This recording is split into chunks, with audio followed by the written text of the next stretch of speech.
The session is resumed. We're still on session 58 from the other day. Majority Leader, Thank you, Mr. President. Mr. President, I move that we proceed with the reference of business. Secretary will proceed with reference of business.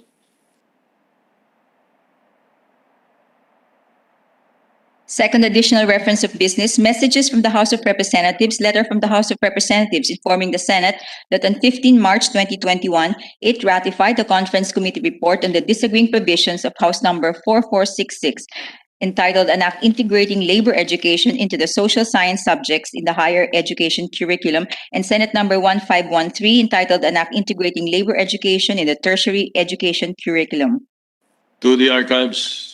Letter from the House of Representatives informing the Senate that on 15 March 2020, it ratified the Conference Committee report on the disagreeing provisions of House Number 8261, titled An Act Lowering the Minimum Height Requirement and Removing the Height Waiver for Applicants to the Philippine National Police, PNP, Bureau of Fire Protection, BFP, Bureau of Jail Management and Penology, BJMP, and Bureau of Corrections, BUCOR, amending for the purpose Republic Act Number 6975 as amended, Republic Act Number 8551, Republic Act Number 9263 as amended, and Republic Act Number 10575 and Senate Number 1563 entitled An Act Lowering the Minimum Height Requirement for Applicants to the Philippine National Police, PNP, Bureau of Fire Protection, BFP, Bureau of Jail Management and Penology, BJMP, and Bureau of Correction, BUCOR, amending Republic Act Number 6975 as amended, Republic Act Numbers 9263 and Republic Act Number 10575, and for other purposes. To the archives. Letter from the House of Representatives informing the Senate that on 15 March 2021, it passed the following House bills in which it requests the concurrence of the Senate. House Number 8928, entitled An Act Establishing the Philippine Energy Research and Policy Institute, defining its objective, powers, and functions, and providing funds therefor. Referred to the Committee on Rules. House Number 8737, an act regulating the conduct of off-campus educational activities by public and private schools. Referred to the Committees on Basic Education and Higher Education.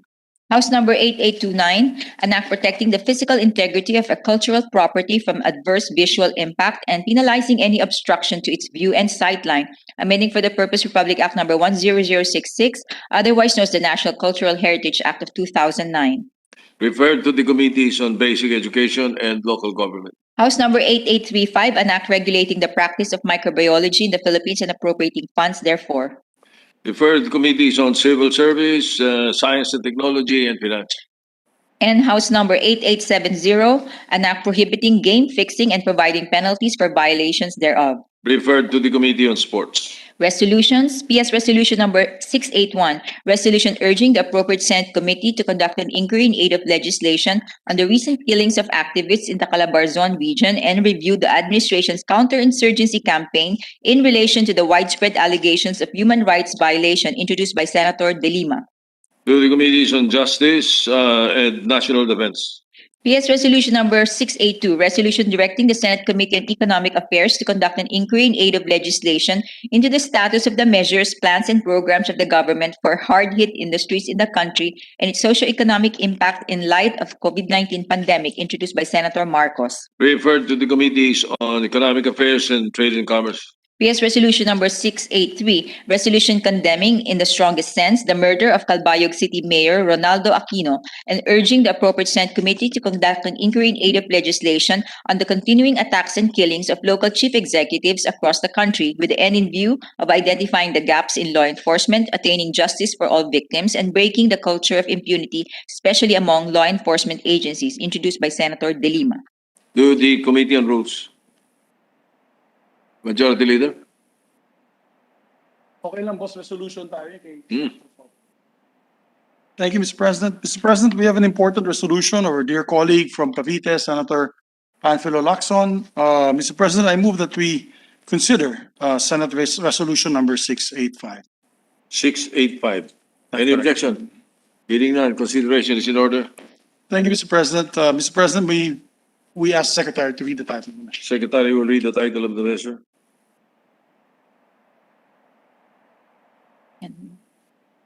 685. 685.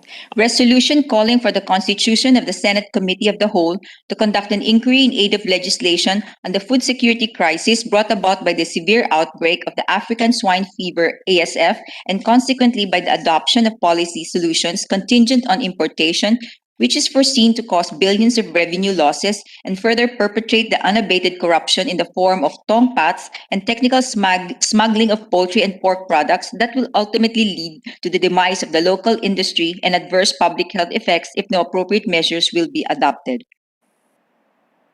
Majority Leader. May we recognize our distinguished colleague from Cavite, Senator Panfilo Ping Lacson, to sponsor the measure. Senator Ping Lacson is recognized.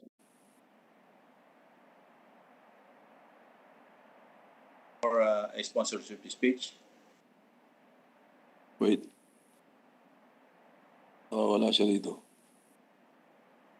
Mr. President, Oh, go ahead. I said the resolution says it all, so I will no longer deliver a sponsorship speech, Mr. President. All right, as the resolution is self-explanatory, there is no longer a main sponsorship speech. Any other comment? Senator Zubiri? Thank you. With that, Mr. President, and no other members who wish to ask questions, I move that we approve. May we recognize our minority floor leader, Mr. President, Senator Franklin. All right, Senator Frank Drilon, the minority leader, is recognized.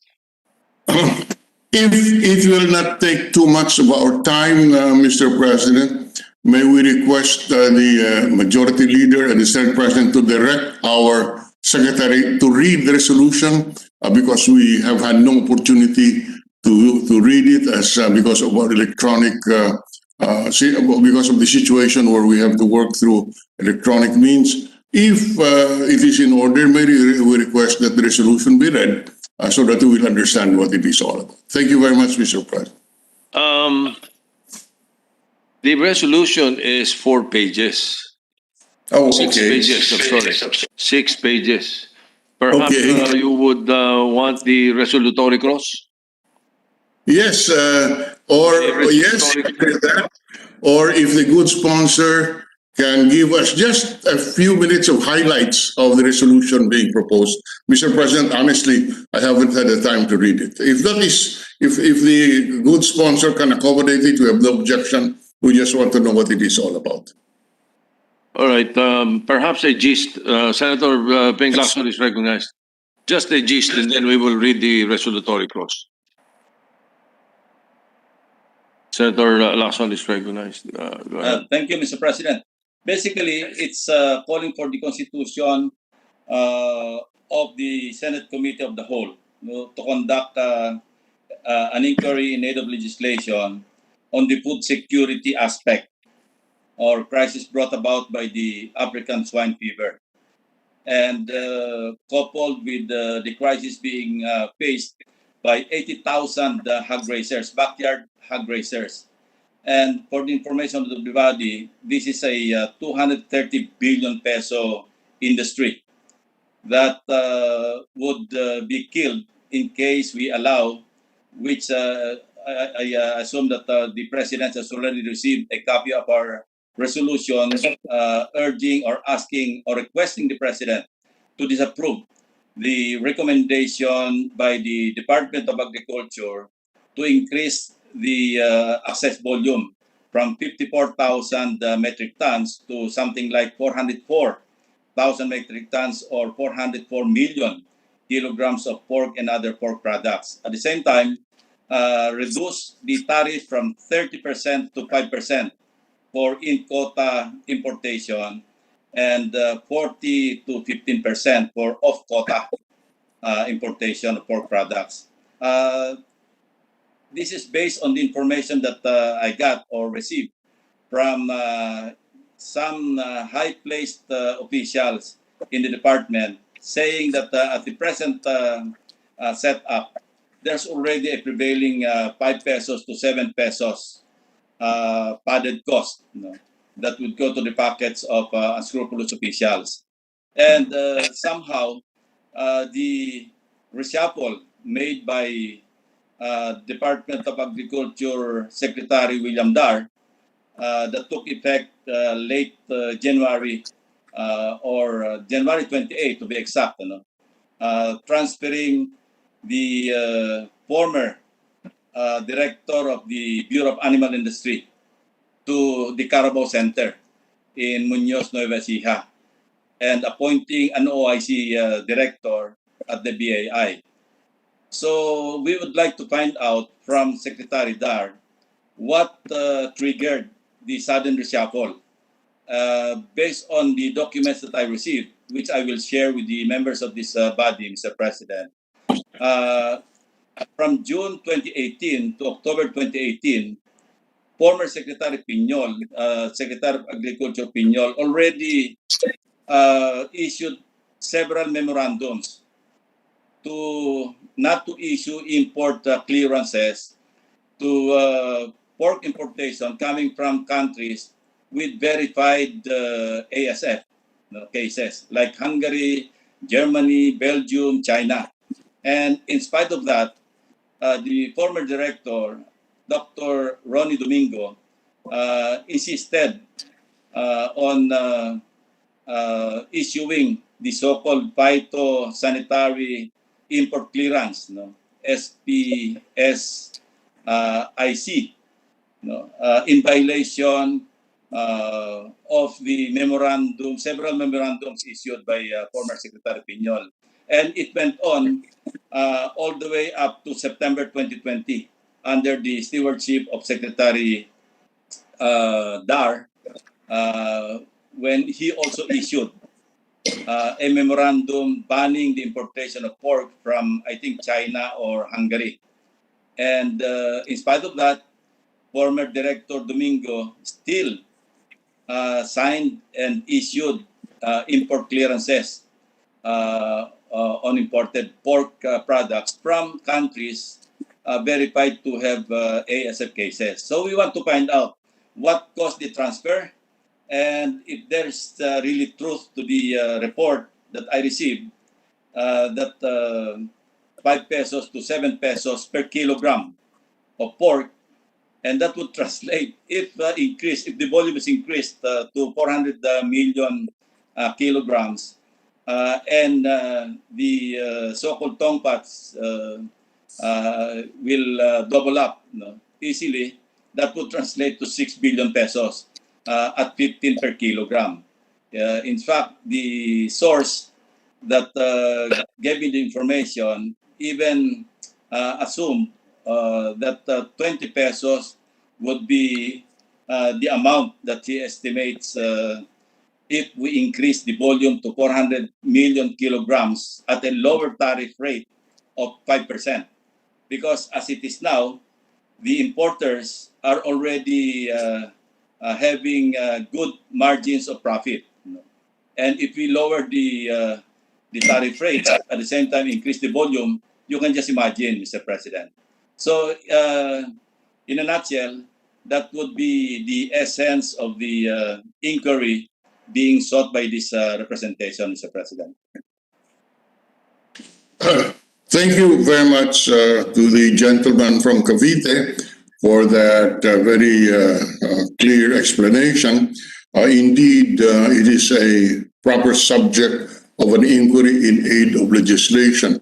But I guess my question, Mr. President, is shouldn't the way the good sponsor or the author describe the nature of or the contents of the resolution, shouldn't this be with the Committee of Agriculture or the Blue Ribbon? I just want to find out why should it be in the Committee of the Whole. I realize and I accept that the constitution of the Committee of the Whole is a prerogative of the body, but may we be informed and spread into the record so that for future guidance we can act on similar matters. Can the good sponsor spread into the record the justification for the Committee of the Whole, Mr. President, if that is in order? Thank you, Mr. President.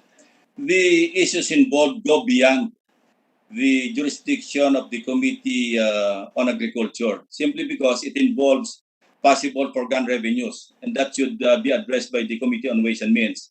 And then there's issue of corruption that should be addressed by the Blue Ribbon Committee.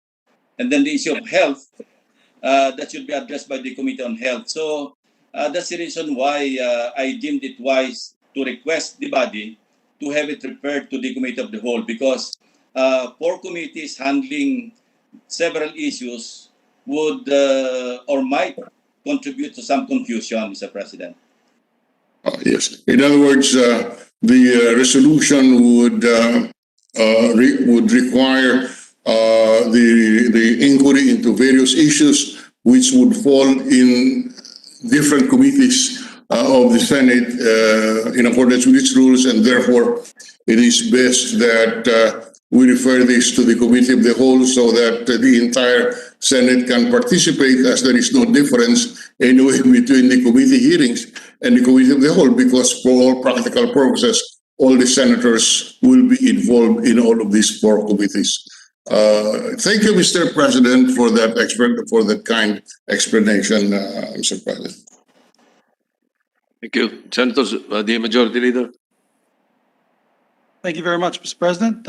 And with no other queries from our colleagues, I move that we adopt PS Resolution number 685. I so move.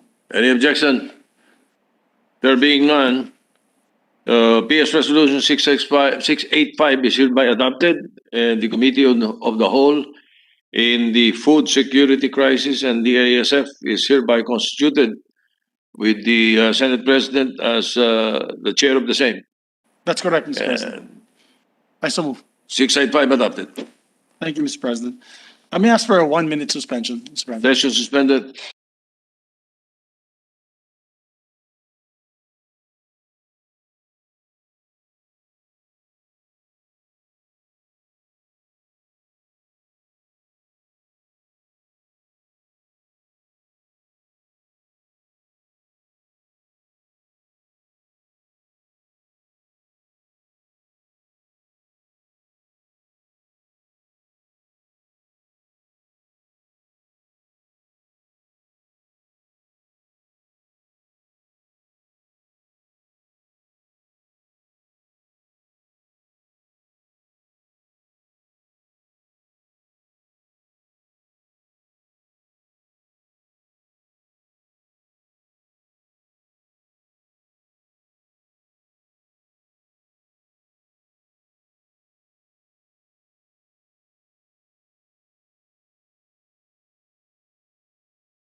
Thank you, Mr. President.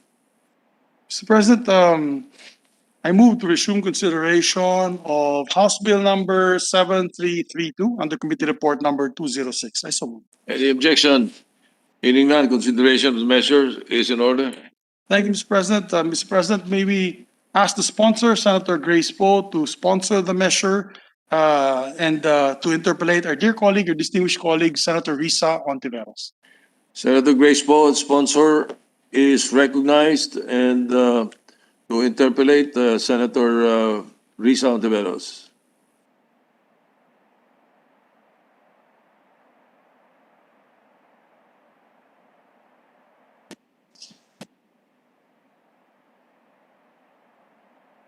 Go ahead. Thank you, Mr. President. Thank you, Mr. President. Would the good sponsor kindly help me just to understand about a half dozen or so questions about this franchise bill? Absolutely, Mr. President. Thank you, Mr. President. Thank you, good sponsor. By way of a brief preface to my few questions, Mr. President, we and good sponsor, we welcome competition in the telecommunications sector. More and more, the world is coming to realize that access to the data, information, and knowledge that is our common heritage should be a basic human right. That's why ensuring access to affordable and reliable data services is essential to the continued development and economic growth of our country. But this doesn't mean that we should be maybe naive and ignore certain facts about DITO's ownership. From one perspective, it's might be called the Philippine arm of a foreign government whose territorial interests are adverse to our own at the moment and whose political maneuverings within our country threaten to draw us further into a deepening regional conflict. Maitatanong po na okay na bang kapalit ang only data sa West Philippine Sea? So yes, more competition is welcome, but let's keep our eyes open and our guard up. How can DITO ensure us that it is not the Chinese government that's calling the shots? May trauma na tayo mula sa pagkakaalam natin na mukhang ang pangunahing nagpapatakbo ng National Power Grid Corporation o National Grid Corporation of the Philippines, our main power system, ay mga Chino pala. Iniwasan lang nating mangyari na ang isa sa mga major telco natin hawak din ng China. I'd also like to flag, Mr. President, good sponsor, the potential implications of the Public Services Act, which is currently for interpellation in the Senate. The PSA may allow 100% foreign ownership in multiple sectors, including possibly the telecommunications sector. Ang hinihingi po natin dito ngayon sa DITO ay maging tapat sa publikong Pilipino. Because finally, if DITO truly is Filipino-run, as it claims to be, instead of just a Filipino mask over an instrumentality of the ruling regime in China, can it promise the public that in the event the PSA is amended, a majority of DITO's shares will remain with Filipinos?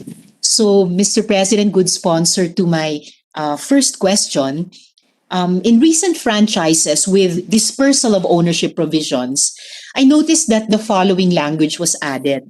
Provided that in cases where public offer of shares is not applicable, the grantee shall apply other methods of encouraging public participation.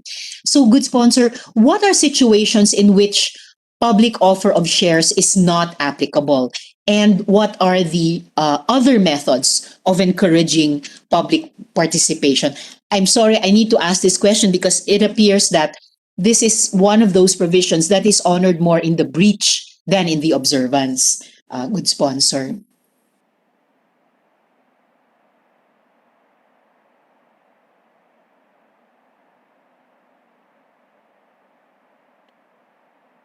Okay.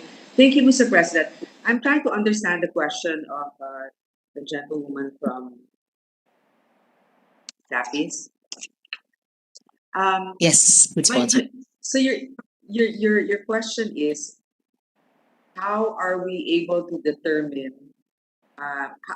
Again, this is about stock ownership.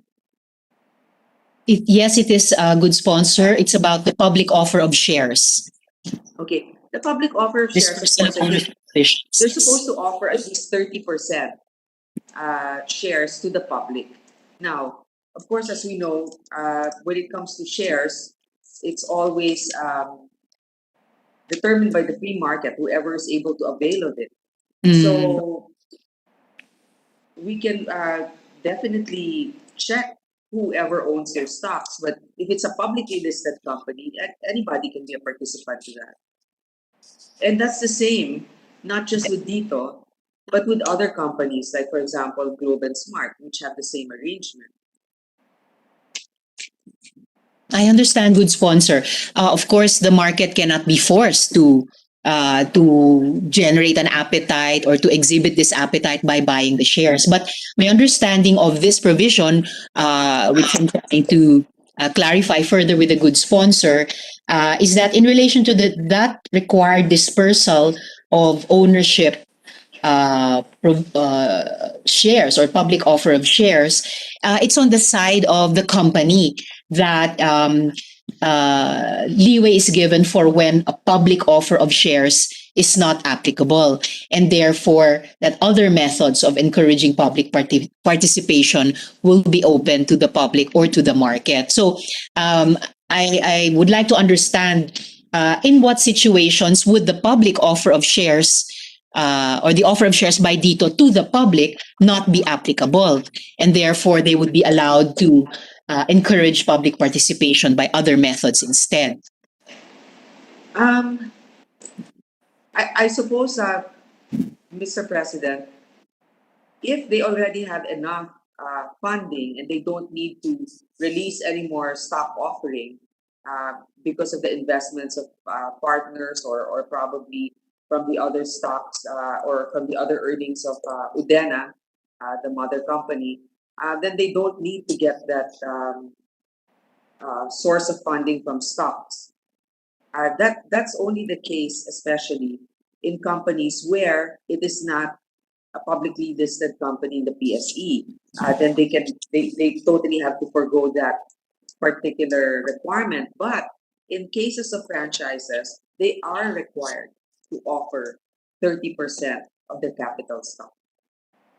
Well, exactly, Mr. President, good sponsor. We are here considering a franchise for Dito. So I thought it was my understanding that this dispersal of ownership provision is a requirement to that magnitude or percentage of 30%. If we're going to consider that if Dito already has enough funding, then it will not be it will no longer be required to offer up to 30% or at least 30% of its stock to the public. I mean, if we're going to include what would constitute a very broad exception, then why add the provisions in the first place, Mr. President?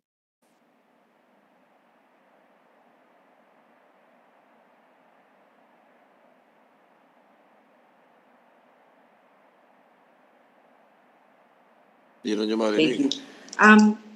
Mr. President, may I request the ones that are operating, who are manning the WebEx, to please pay attention. There are times when I have to mute because I'm conferring with my staff, and I don't want the whole session hall to hear it. So when I mute it and I need to speak, I need to unmute. So if they can just watch for it.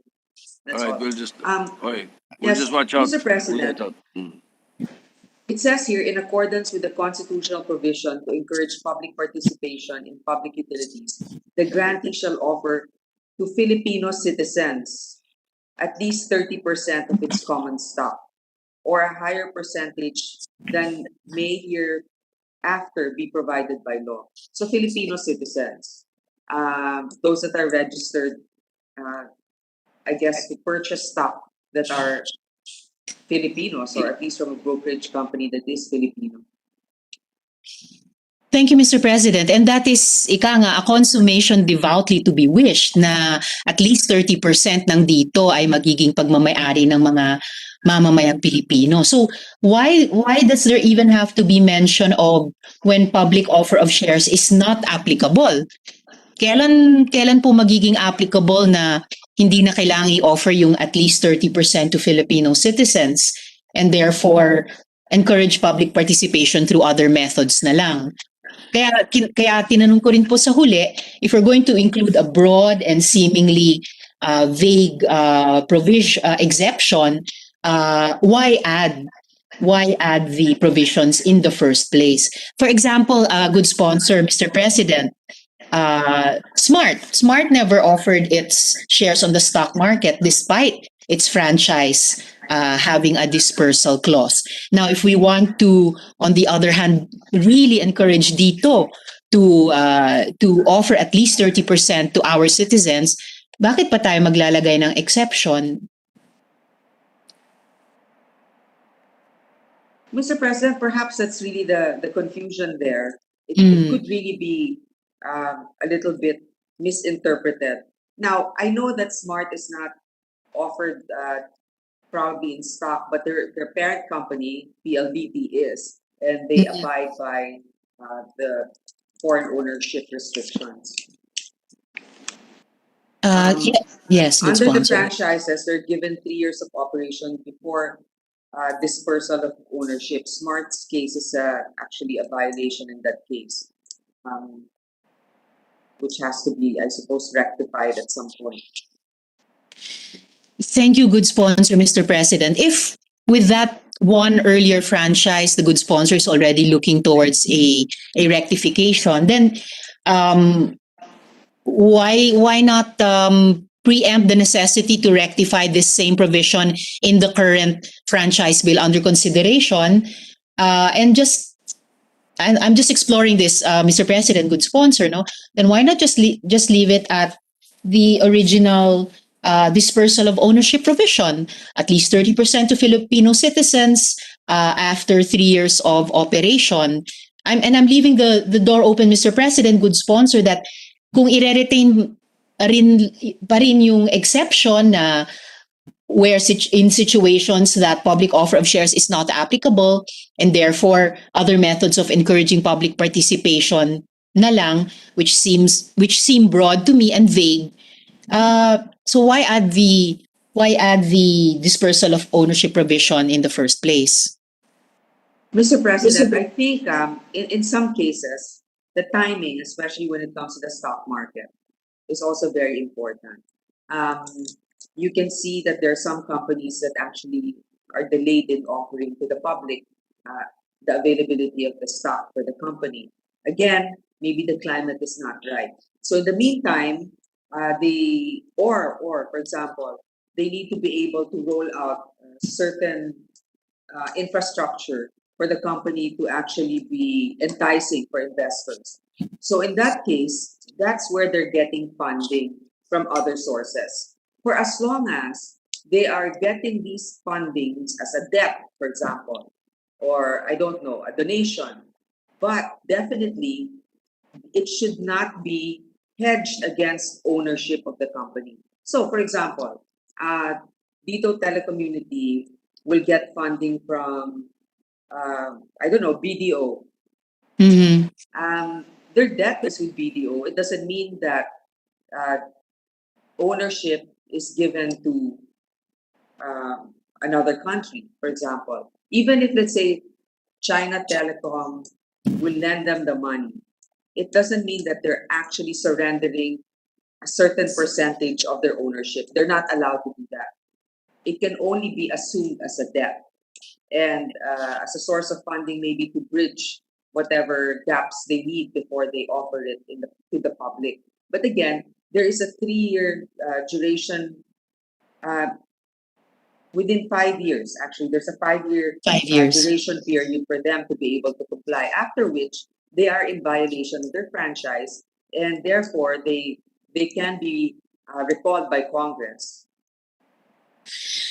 Well, Mr. President, good sponsor, thank you for that. I will actually also get to that matter of the debt to equity ratio in my next question, because apparently the largest portion of the money in Dito is not even loaned from BDO, but I remember in a previous hearing, loaned from the Bank of China. So not a Philippine bank, but a mainland Chinese bank. But just to give my first question one last go with the good sponsor, and I thank the good sponsor for her patience with me on this. So yes, it's also a matter of timing in terms of the stock market or the need to roll out infrastructure. But the stock market itself is so fluid that it can actually change from day to day, or those who are working in it see that it can actually change from month to month, and those who play in it actually can see that it changes from day to day. So, but this franchise bill will be a law, and hindi naman po pwedeng sabihin na if the market or if the stock market isn't right, that dito could just ignore this law, could just ignore this franchise law. Of course, that's why we gave them a time period of 5 years to offer it to the public. Now, if they're not able to do so, there are consequences. In fact, there's a part that says their franchise can be ipso facto revoked, but there's also a question there about if it's instantly implemented, and Congress took the view that at least the franchise holder should be able to explain themselves, and Congress should decide. And that's exactly what happened, because Ms. Latel, remember that Dito took over the franchise of Ms. Latel. Ms. Latel has been in violation of their franchise for many years because they didn't really operate when they had the franchise within 3 years. At the time, it's 3 years. But Congress still granted the franchise to Ms. Latel, and Dito took over, obviously. And since franchises emanate from the House, then we were forced to actually take up the matter of the franchise here in the Senate. Thank you, good sponsor, Mr. President. I'll leave that first question for now because it seems to be a provision that is important to Dito in its franchise bill, even though I did leave the option open earlier to remove, or I was asking in another way that why add the provisions in the first place, even though there's a very broad exception. But in any case, a good sponsor, Mr. President, I'll move now to the financial position of Dito. No? Dito's Chief Administrative Officer, Adel Tamano, admitted that the company has a 70-30 debt-to-equity ratio, with 20 billion pesos in equity and 150 billion pesos worth of debt and shareholder advances for its initial rollout this year. Actually, Mr. President, I think yes, it's Mr. more President. than that. I think it's like 73-20 something. It's actually more. Okay, more po. debt. 70-50-27. Oo, parang ganon. Kasi normally, the NTC allows about 70-30 debt to equity ratio. In this case, they made an exception, citing the rollout of many infrastructure projects by Dito within a span of time. I can read you the data later on if you want it. Thank you, good How many sponsor. cell towers they built. So, I guess may pinuntahan yung pera, no? In fact, one of the reasons, and just to be candid about this, is that the reason why I think they're wanting a franchise this early, because their franchise really won't expire until I think 2025. I think they need this so that they'll have some face and credibility to offer it later publicly. So nobody wants to invest now unless they see a revenue source and a track record. Tayo naman, we're kind of, we want a third telco for competition.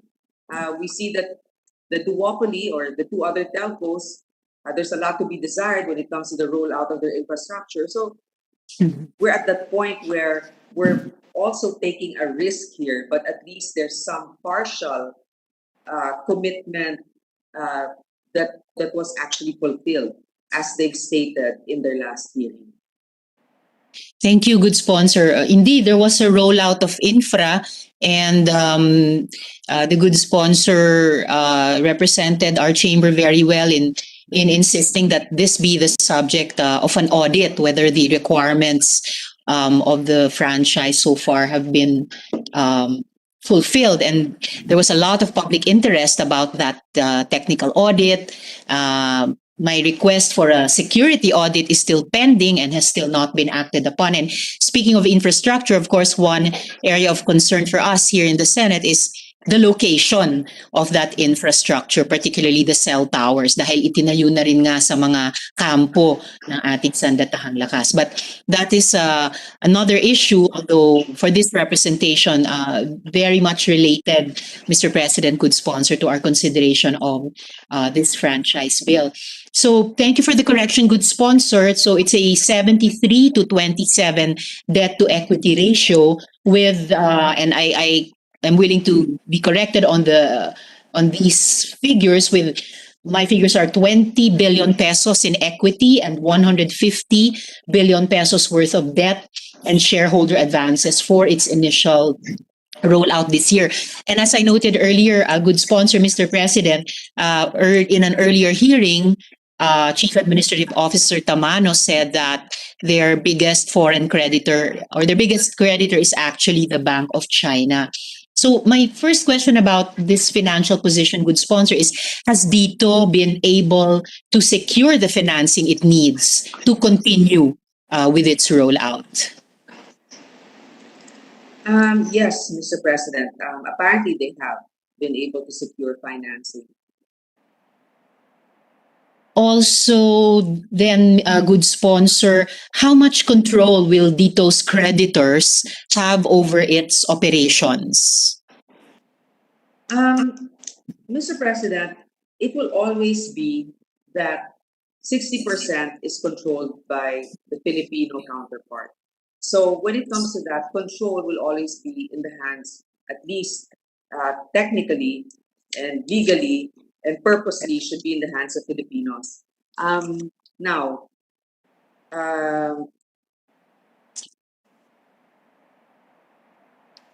when it comes to the ownership of the company, as I mentioned, it cannot be exceeded by more than 40% for a foreign company. So even if, let's say, a foreign bank lent you money, that doesn't mean that just because you weren't able to pay your debt, that automatically your shares will be given to the bank. They may be able to, if you defaulted on it, that's the risk the other bank will take, because the Philippine government will not allow that they hold ownership more than 40%. So that's the risk that foreign bank is taking. If it's found out that they used as a collateral the shares of the company for them to gain control of more than 40%, we can definitely shut them down. Thank you, good sponsor, Mr. President. The good sponsor used a very important adverb, technically. So yes, by under the Constitution and by law, at least 60% controlled by the Filipino counterpart. But technically, that is so. Legally, and that's why even in language we distinguish between de jure and de facto. So legally, 60% is controlled at least by the Filipino counterpart, pero depende rin sa pagkakautang, depende sa dynamics within any particular company, ay pwedeng de facto may iba nang at any one time or another mas nagiging matimbang ang decision making power. At kahit po tayo, Mr. President, good sponsor, in our own personal and family lives, pag meron tayong pinagkakautangan, we feel obligated towards them. And we may, no? I'm not saying this is the case all the time, but we may give more weight to their opinion or their wishes than the family counterpart of a constitution or a law might require. And that explains, good sponsor, Mr. President, my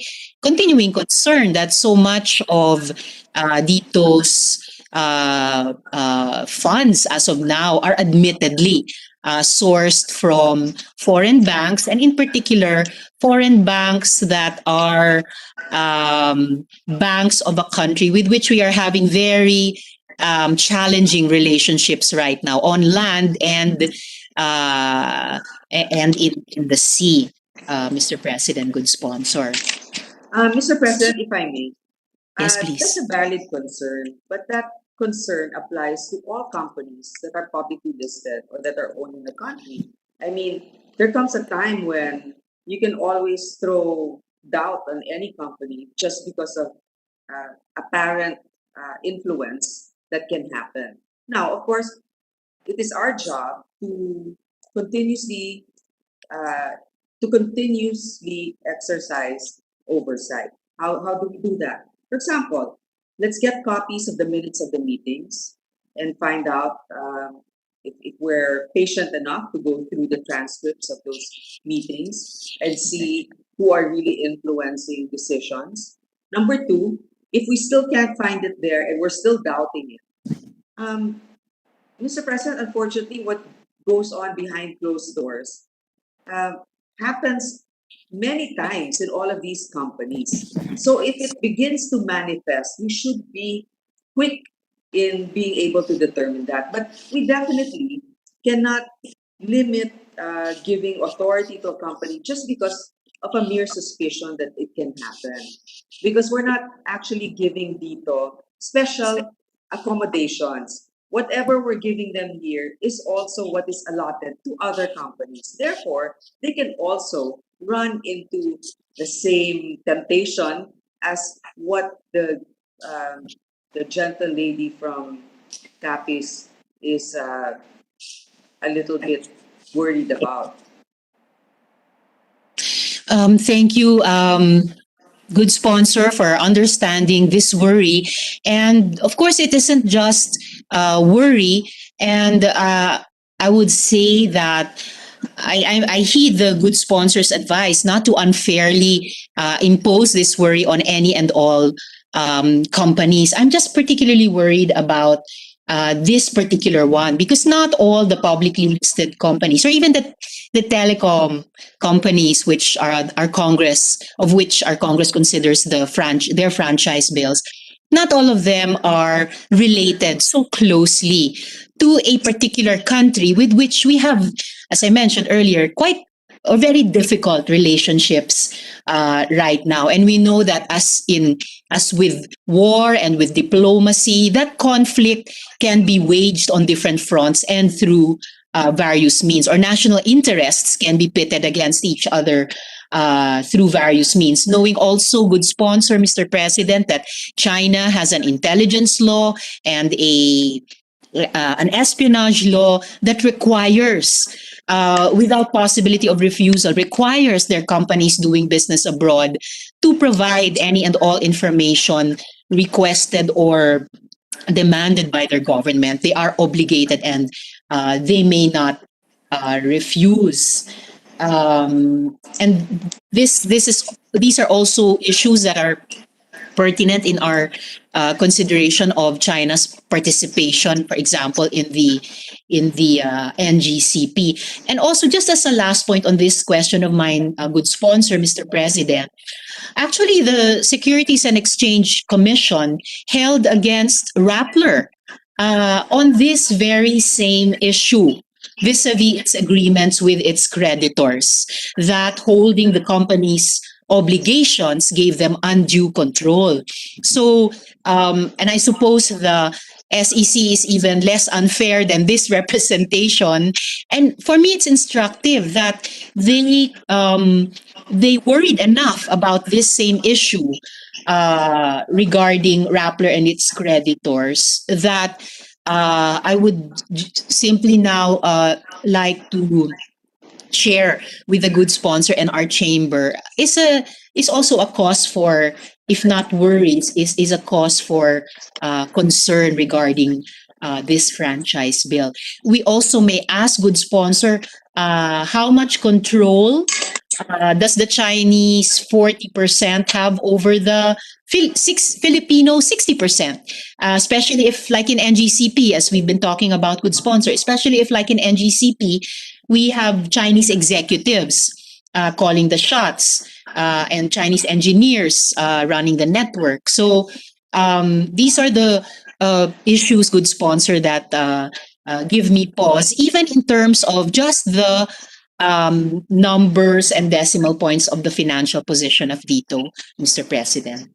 Mr. President, unlike Rappler, Dito's shares are not PDRs and are not mortgaged. So there are no step-in rights by those who have invested in Dito, the foreign investors in Dito. Now, there are many concerns being raised by the gentle lady by Capiz. Can you again try to? I think you were giving a context to your question. So, can you ask me again? I mean, what is your question in particular?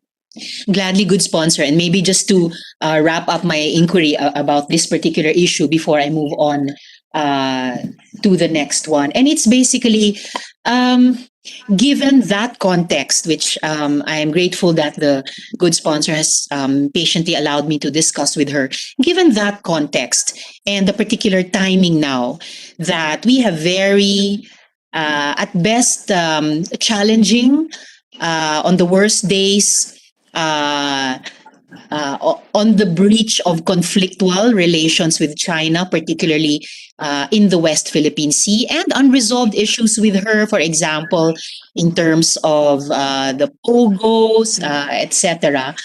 How can we be reassured that when we grant this, when we pass this franchise bill into law, that the minimum 60% Filipino control of Dito will, no matter what, remain the decisive stake in the company, including in terms of guarding our national security flank on the ICT side, Mr. President. Mr. President, if I may, there is a delineation of function in our government. Of course, as we know, we're legislation. So we are not actually experts in everything. So we rely on information given to us by our resource persons. And the Department of National Defense, Secretary Lorenzana, together with the National Security Council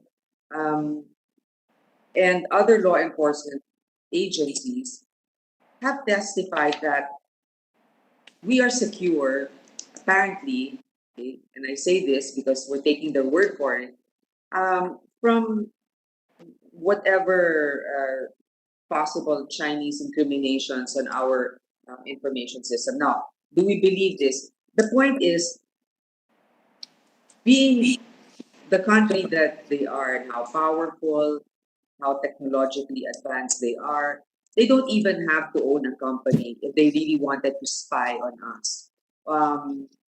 And as you know, there's also the same agreement between the other telecommunications companies and our AFP. They can also set up their infrastructure within the camps. Now, those other companies are also owned partly by foreign investors. If I'm not mistaken, Singtel for Globe, and then for Smart, you have an Indonesian partner. Now you're saying, but these countries are not have no specific interest in our country. But if that's going to be our mindset, then all other industries that have a partnership with China will now be discriminated upon in our country, even if, let's say, we did our due diligence to ensure that we can reprimand them, or we can cancel an agreement with them should they breach our ownership requirements. So my assurance to the gentle lady from Capiz is this: our laws are very strict. You cannot own more than 40% if you're a foreign investor. Now, if there's a whiff of interference by that foreign investor, that's grounds for the cancellation of this franchise. It is up to us and our counterparts in the House to actually implement the law. Because if Mr. President, if you will recall, I was actually one of the ones that was not in favor of granting Ms. Latel a franchise initially because of their violations. But since it emanated from the House and the House said, no, it's not ipso facto revoked because they weren't given a chance to explain their side. And they passed it, and it was sent to us. And the majority of our colleagues supported the call to give a third telco a chance because of the need that we have right now. I maintained an open mind and tried to see if the disadvantage and the worries are outweighed by the possible advantages. So this is where I'm coming from at the moment. And I think that many of us share the same.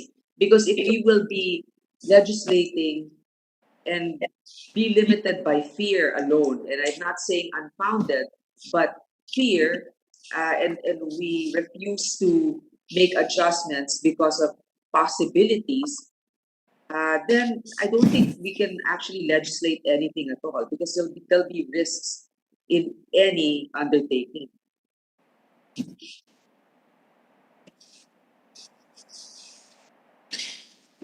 Thank you, good sponsor, Mr. President. I share the good sponsor's desire to legislate not out of fear, but out of a bold intention to, at every moment, uphold our national interest. If necessary, by taking preventive actions, even in matters such as franchises, so as to um, preempt the necessity of taking corrective actions later on. And I will leave this issue to go to my next one, just with this last comment that indeed the National Defense Secretary and the National Security Council gave those assurances about our security from Chinese ICT intervention. But even National Security Advisor Sec Esperon admitted to in another hearing where Pierre Galia of democracy.ph was also a resource person that we don't have even a cyber security doctrine yet. Not just a cyber defense doctrine, but a cyber security doctrine. We don't even have that yet. So without such a doctrine, we cannot possibly yet have our cybersecurity programs and capacity. So that leaves, I suppose, yung pagiging secure natin sa Chinese ICT intervention ay nasa larangan pa lang ng balak ng ating defense and military sector. Pero we don't actually have those capacities yet. And here we are with China in our grid, and China coming in greater or lesser part in our telecoms. And as the good sponsor pointed out, yes, Singtel and an Indonesian stakeholder are also in our telecom. But indeed, as the good sponsor said, we are not. We were not at the time that we were considering the franchises where they are participants, and we are not now involved in geopolitical tensions with them in our region, unlike definitely with China at this point in time. And last but not the least about this question or this issue, I am one with a good sponsor in not legislating to make way for any kind of discrimination, but always upholding our national interest and insisting that all other countries doing business through their companies here in the country deal with us with mutual respect, which is not what we're seeing from China right now in the oceans and in some aspects on land. So to my next issue, good sponsor, Mr. President, just one question about this in relation to the pending amendment of the Public Services Act. So the Public Services Act is being amended to allow 100% foreign ownership of companies in a wider range of industries, possibly including telecommunications. So my single question about this good sponsor is, if the PSA is amended, would this allow China Telecom to increase its stake in DITO to 100%, theoretically speaking, good sponsor? Mr. President, that is one of the more interesting parts of the Public Service Act that can be debated upon. I admit that. Telecommunications in the Public Service Act is part of what is called critical infrastructure, meaning the president can determine whether or not we will allow foreign ownership, majority foreign ownership in that critical infrastructure.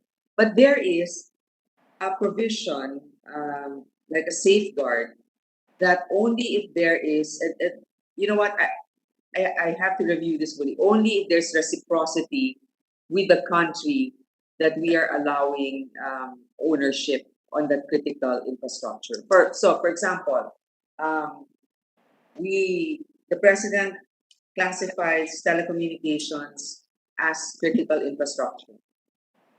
We will probably allow ownership of, let's say, the United States. If the United States will also allow us to own at a majority stake of a telecommunications company, that is the proposed PSA. Remember, this is not yet passed into law. So Yeah. I anticipate more debate on that provision. Yes, thank you, good sponsor. I'm sure, I concur with the good sponsor that there will be a lot of passionate debate about that. And so it almost seems I can to... see, Mr. Yes. President, I can Yes. see the smile already of both my mentors, Senator Yes. Drilon and Senator Recto. Yes, good sponsor. I think And I Senator think, Drilon has his hand raised. yes, Mr. President, please. Yes, the minority leader, yes, go ahead. With the permission of Senator Fontiveros, may I Yes. intervene just on this particular point? Because it is very interesting. Please do. The Public Service Act Amendment, which which I authored, and that's why it brings a smile to the good sponsor, indeed allows 100% equity for telecommunications owned by foreigners. Now, in this particular case, is it true that under Chinese laws, the Chinese government can require any information from from Chinese-owned companies in investing outside of China? To put it more direct, can Chinese government require the equity holder, which is of Chinese citizenship, in dito, to respond to any question it raises, regardless of what is the nature, pursuant to the Chinese laws? Would the good sponsor confirm that? Or good sponsor, Mr. President, if I may. Go ahead. Thank you, good sponsor, since I brought it up earlier in our interpellation. Yes, Mr. President, good minority leader, I confirm. I'll just dig up now the exact name and the Republic Act, or if that's what they call it, number. Those are two separate laws, the Chinese intelligence law and their espionage law, which requires their companies doing business abroad to provide any information that their government requires, and they may not refuse. I recall also, Mr. President, good minority leader, that this concern was raised by our own Defense Department and Armed Forces. At that time, more than a year ago, that POGO facilities were being built near AFP military, Army and Naval, Naval and Air Force camps. This was even before Dito was building towers inside our camps. Nung pa lamang nagtatayo ng POGO facilities near the camps, nabahala na yung ating defense at armed forces authorities because, and they too, if I'm not mistaken, Sec Lorenzana himself cited those two laws of the Chinese government. And last but not the least, Mr. President, good minority leader, Chinatel, which has 40% stake in Dito, Chinatel is reportedly owned by the Chinese Communist Party and has interoperability with the ICT infrastructure of the People's Liberation Army. So much so that I'm glad the good sponsor mentioned the U.S. earlier. The FCC, the Federal Communications Commission of the U.S., just banned. Uh, uh, let, let me see my note there. Just banned. Was just blockaded. Chinese telecoms companies have been blocked by the FCC. The FCC stating that there is, quote, overwhelming evidence of Huawei's close ties to the Chinese Communist Party and China's military and intelligence apparatus, close quote. So, and these similar concerns have been raised by our own defense and armed forces authorities about a couple of years ago. Good Minority Leader, Mr. President. Thank you very much, Senator Hontiveros. Indeed, I think the good sponsor will now confirm that this could be a real cause of concern insofar as DITO is concerned and and the operations of Chinatel, given the Chinese laws at this point. Would the good sponsor agree with that expression of concern insofar as national security is concerned?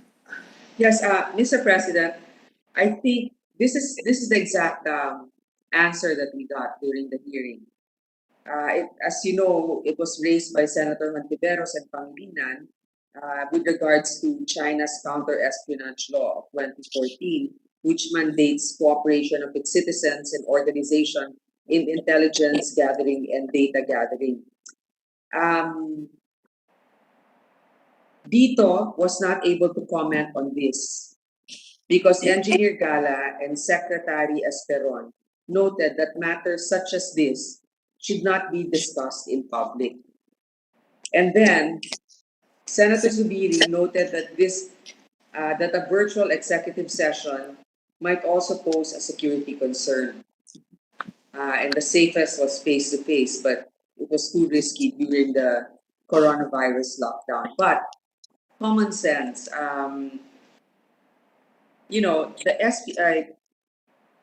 the espionage law, if we're just going to look at it technically, and I'm not saying this will be followed, and I'll tell you also why it's not a foolproof one.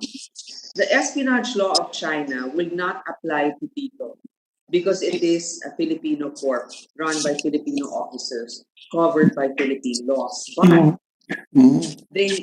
since they have 40% ownership, they have at least, I think, 3 people in the board of DITO, which means that those 3 board members representing the Chinese interest can definitely be subjected to report to China. And that's the honest truth, that is just common sense. Even if DITO says, no, we're not going to share information with them.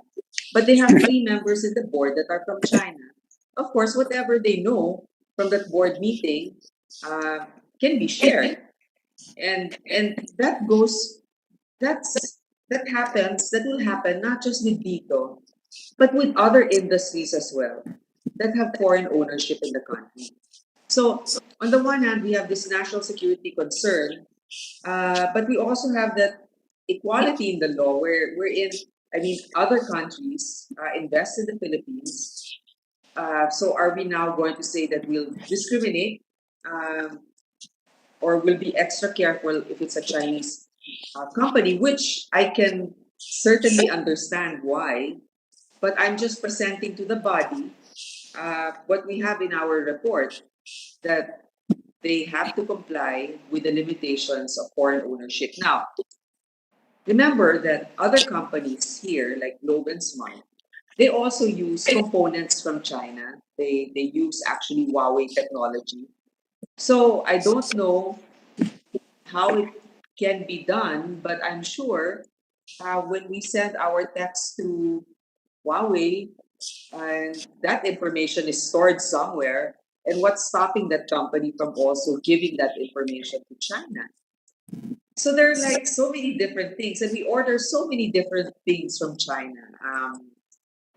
I guess, I don't know, some of our technologies from China, companies use technology from China, all of that will have service agreements with the Chinese companies.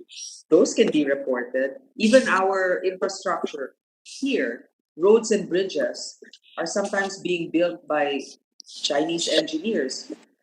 Can the government instruct them to sabotage the project? I don't know. But the reality is they're everywhere. Mr. President, would the good sponsor consider an amendment which will require the grantee to make a full disclosure to the President, a full report and disclosure to the President and to Congress of any response that it may make to any inquiry raised by a foreign sovereign to the company, meaning that we cannot prevent, in this particular case, China from requiring reports from Chinatel. No way can we prevent that.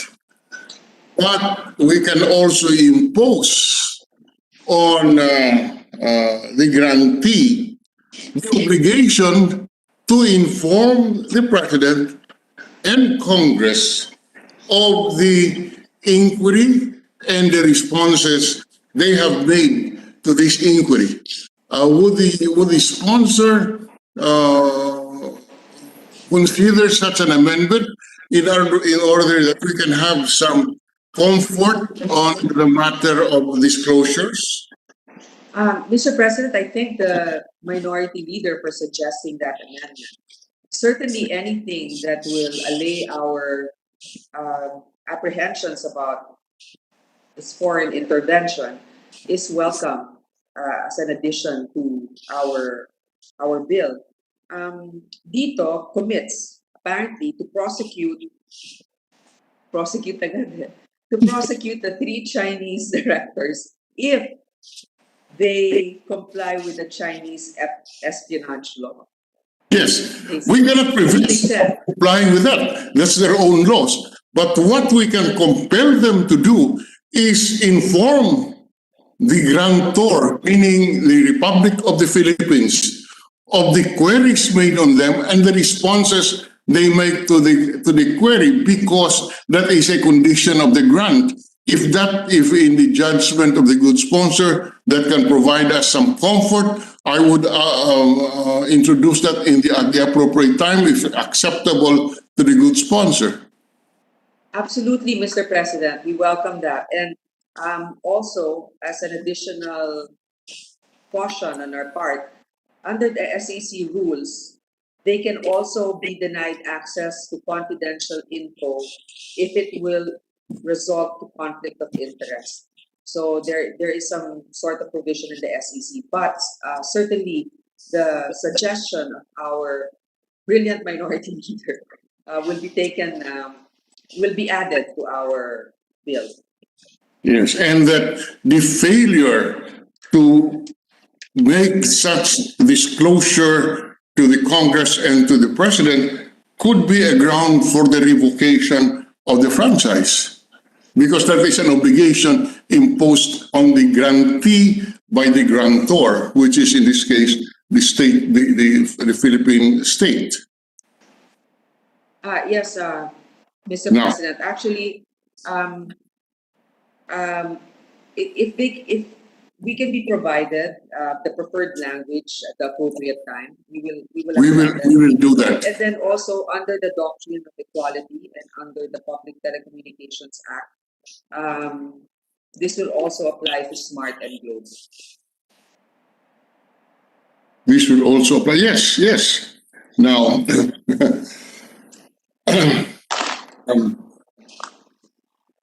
okay. The other issue that is of concern to this representation, as already brought out, is the matter of the amendment to the Public Service Act, which, if passed by Congress, would allow 100% equity.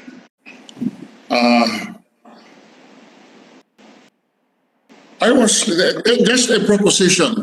I have not examined it lengthily, but can we limit foreign equity in dito to 40%? after the Public Service Act has been passed? Is that Whether, after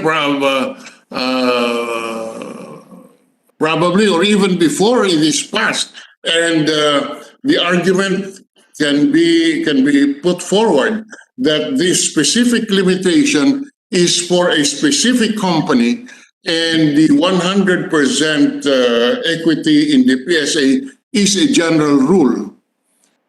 In other words, yes, we may not, it may be argued that the Public Service Act would allow 100%, including on Dito, but it can be argued that if the franchise of Dito specifically limits foreign equity to 40%, the opening up of the telecommunication industry to 100% foreign equity will not apply to Dito. I think that if we do that, then we have to also limit it to other existing telcos. Yes. I think, the equality Yeah, of Mr. the President. law. So Yes. With the permission of our two gentlemen, Mr. President, no, I do agree with Senator Drilon that, for example, telecommunications, a very sensitive industry, Mr. President, that should really be in the hands of Filipinos. But, however, if we do that, kawawa naman yung dito as compared to other telecommunications companies. What if all of a sudden Smart decides to sell all their shares to the Salim Group of Indonesia? So, I mean, things like that, Mr. President. Kawawa naman that we limit it to only one. If that's Yes. the case, let's do it for all the telecommunications companies. Well, I was not prepared. I was just putting that on the table. I was not prepared to introduce it. I was just trying to see where how the good sponsor would assess this kind of an amendment. As we forewarned, we have not examined it closely. We have not examined all the ramifications, but given the comment of the majority leader, we have not decided. Maybe we will not introduce that amendment. We have not decided to introduce it, at least from my end, Mr. President. And with that, let me thank the good lady Senator Hontiveros for yielding the floor to this representation. Thank you very much. You're very welcome, Mr. President and good minority leader. And thank you to the good sponsor for expressing openness to the first proposed amendment contemplated by the good minority leader of requiring companies that may have eventually 100% foreign ownership under an amended Public Services Act to report to the President and to the Congress any and all requests or demands by foreign governments for information or intelligence to be furnished that foreign government. Mr. President, the minority leader is raising his hand. Just a correction, Mr. President. The suggestion that there should be a full disclosure of any query is not dependent on the equity. That will apply whether it is 40%, it is minority, or 100%. Just a clarification, Mr. Chair, Madam Chair. Thank you, Mr. President. Thank you, good minority leader. I stand corrected, good sponsor, but I still do thank the sponsor for her openness to that proposed amendment at the proper time, and I do support it as well. I only hope, Mr. President, good sponsor, that it will be enough. Kasi naalala naman natin yung panahon na nasa special relationship pa rin tayo sa United States, and we passed, our Congress passed any number of laws then, some of them with similar provisions, always appreciated, asserting our national sovereignty and the oversight of our Congress. But we know how probably that would be honored more in the breach by the superpower or by our former colonial master then. And now with China as the regional power and a rising global power, I just hope that such companies will feel brave enough to stand up to her in complying with our own laws. especially because, and this is my last point on this issue, good sponsor, Mr. President, regarding the amendment of the Public Services Act, especially because in the recent blocking by the United States FCC of Chinese telecommunications companies, they made the observation that China Telecom Americas, so it's like their Chinatel there in their own dito there. China Telecom Americas is indirectly and ultimately owned and controlled by the government of the People's Republic of China. Moreover, the corporate governance documents, so it's in black and white, the corporate governance documents of China Telecom Americas parent company give the Chinese Communist Party substantial control over its management and business operation. So medyo kahit sa United States na dihamak napakamakapangyarihan kumpara sa atin vis-a-vis China, their FCC felt concerned enough by the interlocking directorates between their China Telecom Americas and the Chinese Communist Party of the People's Republic of China to block Chinese telecom companies. Yes, Mr. With the President. permission of the two distinguished ladies, there is also an underlying reason for that, and I've read about it. It's because Huawei is beating Apple. It's not because of intelligence reasons. We should consider that also. Diba? It's business, it's business. It's not intel, it's not security, it's not national security.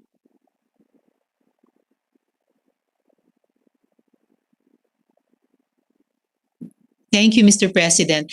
Actually, good sponsor, I appreciate the observation made by the good Senate President because indeed, as I was observing earlier with to the good sponsor, warfare is carried out through different means. It may be through war, it may be through diplomacy, it may be through business, indeed, it may be through gunboat diplomacy or whatever. So, and this is at least just for the record, good sponsor.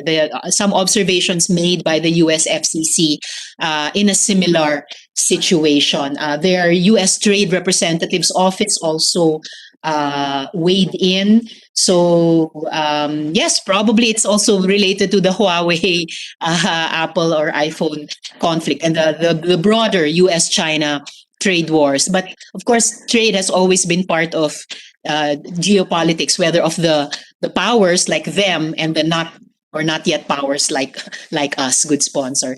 So I'll just leave that issue there for now. And then to go to my second to the last issue, good sponsor. This is my broadest policy question for our interpellation today on spectrum management.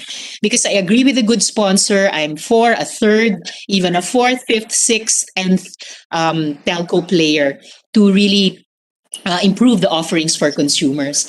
Now, does the good sponsor agree with the trading of portions of the radio frequency spectrum by way of the purchase of the companies holding those frequencies?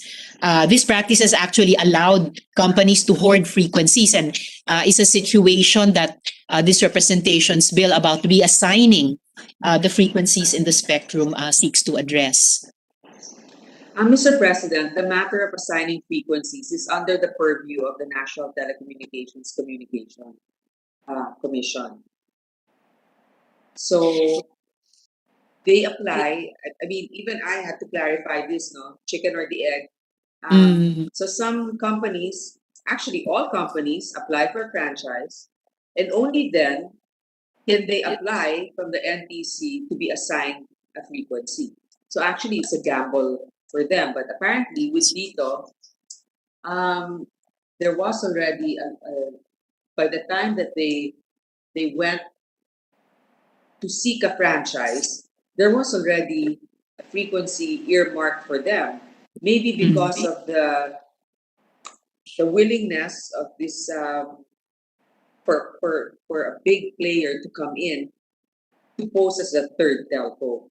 I don't know actually how they were able to get that much frequencies. Well, maybe good sponsor, that was a good example of the NTC exerting its regulatory power. I'm also just guessing. But if the telecom companies are gambling, then it's good to have a strong house to regulate the sector. And in fact, I was wondering, good sponsor, perhaps we should, at least moving forward, no, we should even consider holding regular spectrum auctions as part of our national spectrum management policy. So just to put that idea out there for the good sponsor and our colleagues. At the proper time, good sponsor, regarding this matter of spectrum management, would the sponsor be amenable to an amendment stating that the spectrum allocations are automatically revoked in the event the majority ownership of the franchisee changes? But majority of the ownership changes. Yes, good sponsor. That if that should happen within the franchisee, that spectrum allocations are automatically revoked. So in effect po, babalik or i-retrieve ng NTC. Tapos i-reassign ulit within the whole industry among the companies, including the one whose majority ownership has since changed. Mr. President, I need to be clarified on this because I know that if there's a change of ownership, they are required to report to Congress, and Congress approves or denies the change of ownership. Part of the, if maybe we can consider it when we tackle the open access bill, which is now pending in the Senate, because from what I know, it's largely discretionary upon the NTC. So you're right.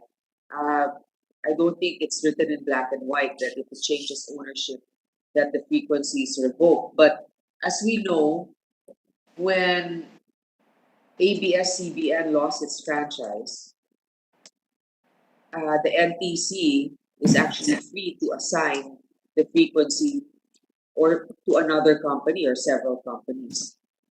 So yes, I think we should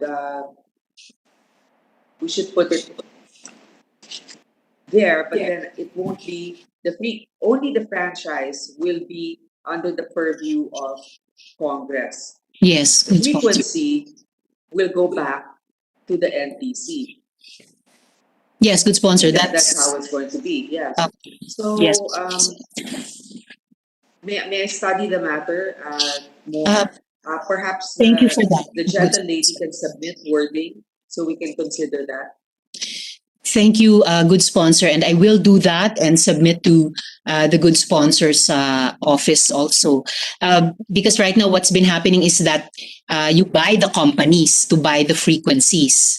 But actually, I think the reasoning behind my idea or proposal to the good sponsor is, although in a very rough form, is that if such purchases happen and therefore the majority ownership changes in one company or another, dapat ibalik sa NTC, no, representing the Republic, yung kumbaga national patrimony na yon, kasi the airwaves are part of the national patrimony and the NTC regulates their assignment and their use on behalf of the people. So my only concern, Mr. President, yes, is sponsor. that it also gives a lot of discretionary power to the NTC.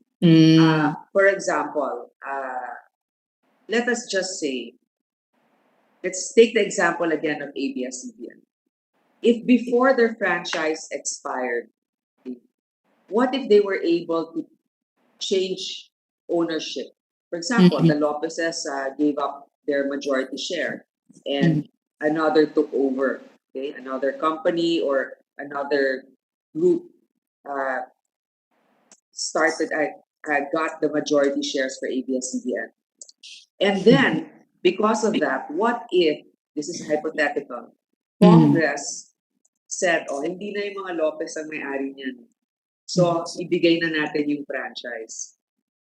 So, they win the franchise. So, there will be a renewal of the franchise of ABS-CBN if that happens. Does that mean that their frequency would have to be returned? My understanding is if the franchise was renewed and Congress approves the ownership, the change of ownership, the frequency remains as it stands now. Mm, So Although, unless that's why we need to study this further because of the agree. discretion that we will be giving to the NTC that, as we know, is under the office of the president. Mm, So in a way, parang nagbigay tayo ng prangkisa, pero kung wala namang nagpa-renew tayo ng prangkisa, pero that means lahat ng pinapa-renew natin na prangkisa, ibabalik yung frequency muna sa NTC. So parang nagbigay tayo ng prangkisa, pero wala namang guarantee na makaka-operate sila. So yun lang. I mean, Apo. that's why it's not something that I can commit to right now, Mr. President. I understand. have to be able to see what the wider implication may be. Ano po. I understand, good sponsor, and fair enough. This representation as well will study it in greater detail and present to the good sponsor's office a more detailed possible concept and language to go with it, and that I will propose to the good sponsor at the proper time. I guess it also would entail striking a balance between empowering the NTC, while as for any executive agency providing for checks and balance or safeguards, but seeking only good sponsor to correct the practice right now of buying companies to get their frequencies that sometimes that constitutes frequency hoarding. So maybe it would be better to consider a mode of, with changes in the majority ownership, at least referring the matter back to NTC for reallocation. And besides, good sponsor, I don't anticipate that my proposed amendment will produce a situation where mas malawak pa yung broad powers that the NTC already has over the frequencies. Maybe some detailing of how they can wield this for the health of the industry. And then those companies should simply reapply for the frequencies. And just as a side note, good sponsor, it was almost painful to have to use ABS-CBN as an example. And I could also feel the pain in the heart of the good sponsor because, most, if not all of us, wanted a very different outcome from what has transpired. But as I said, good sponsor, that is just an aside. No, And so, so yes, that, good sponsor. so that we can relate. So that we Opo. can relate. Very relatable. If we take a random company, Right. having to take away a certain opportunity for that, we might not be able to picture it. But Opo. for a big company not to have its frequency, paano ka mag-broadcast, may franchise ka na? I agree, good sponsor, and thank you for walking us through that exercise. My last issue, I already brought up parts of it earlier. Good sponsor, regarding the recent development that the Chinese telecom companies were blocked by the FCC. Maybe I'll just put two more notes on the record before I conclude my interpellation. I mentioned that the U.S.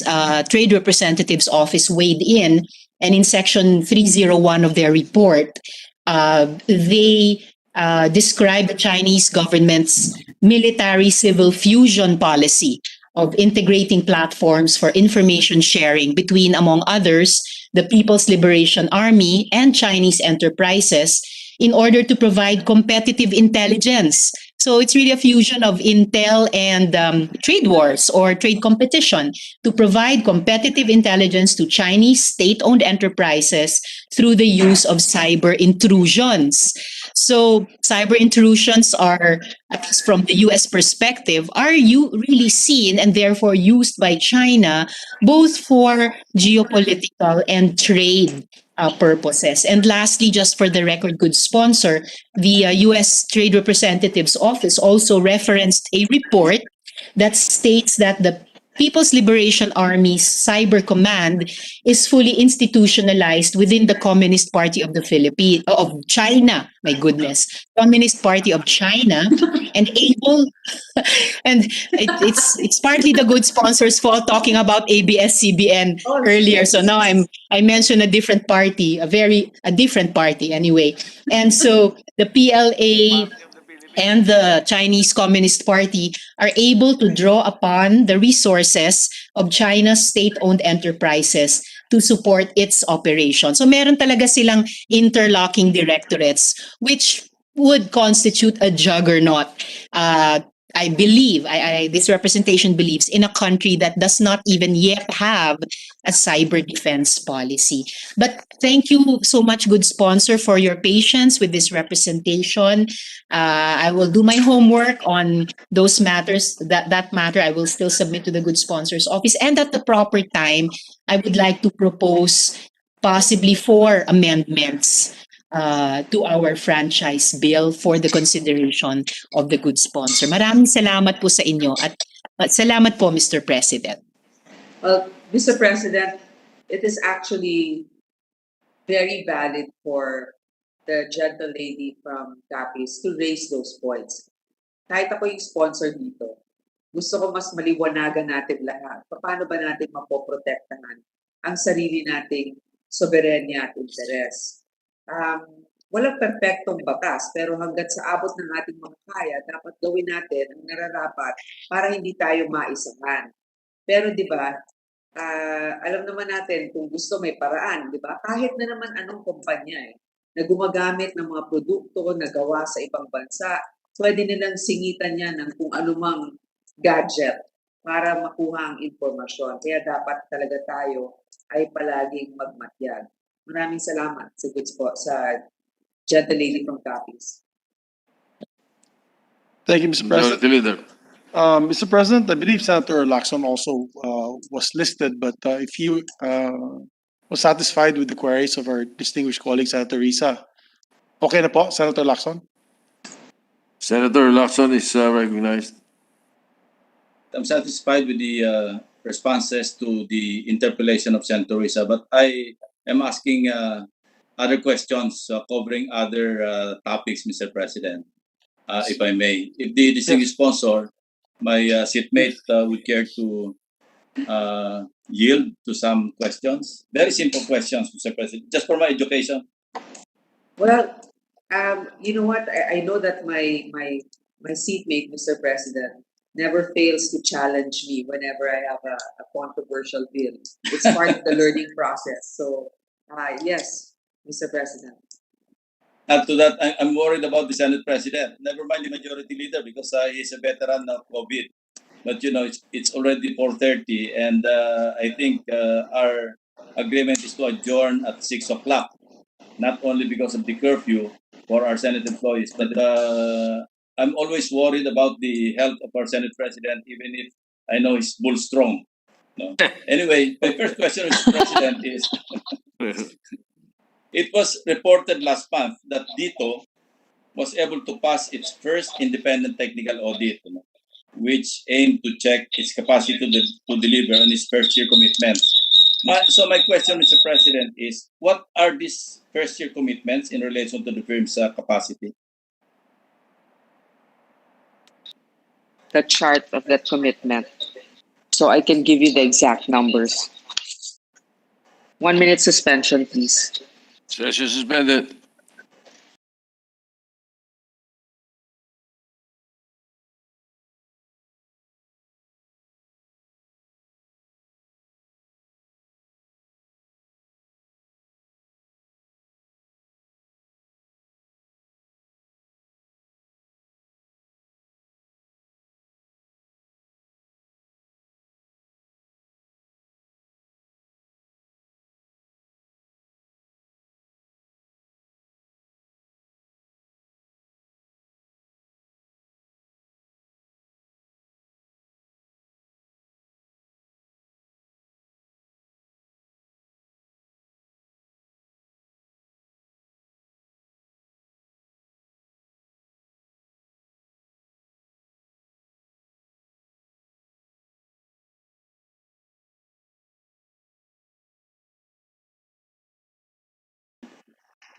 Okay, so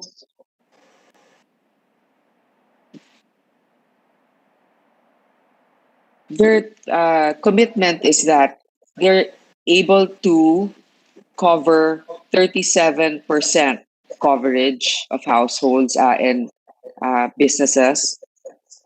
minimum average broadband speed of 27 Mbps, which they actually exceeded.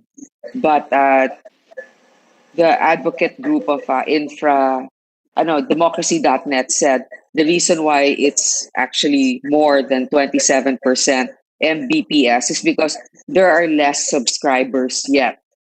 And then cumulative capex opex in billions, 150 billion, which they were able to raise. Number of barangays, 7,425. Population coverage, about 37,390,000. Those are the commitments that they promised, which they were able to deliver.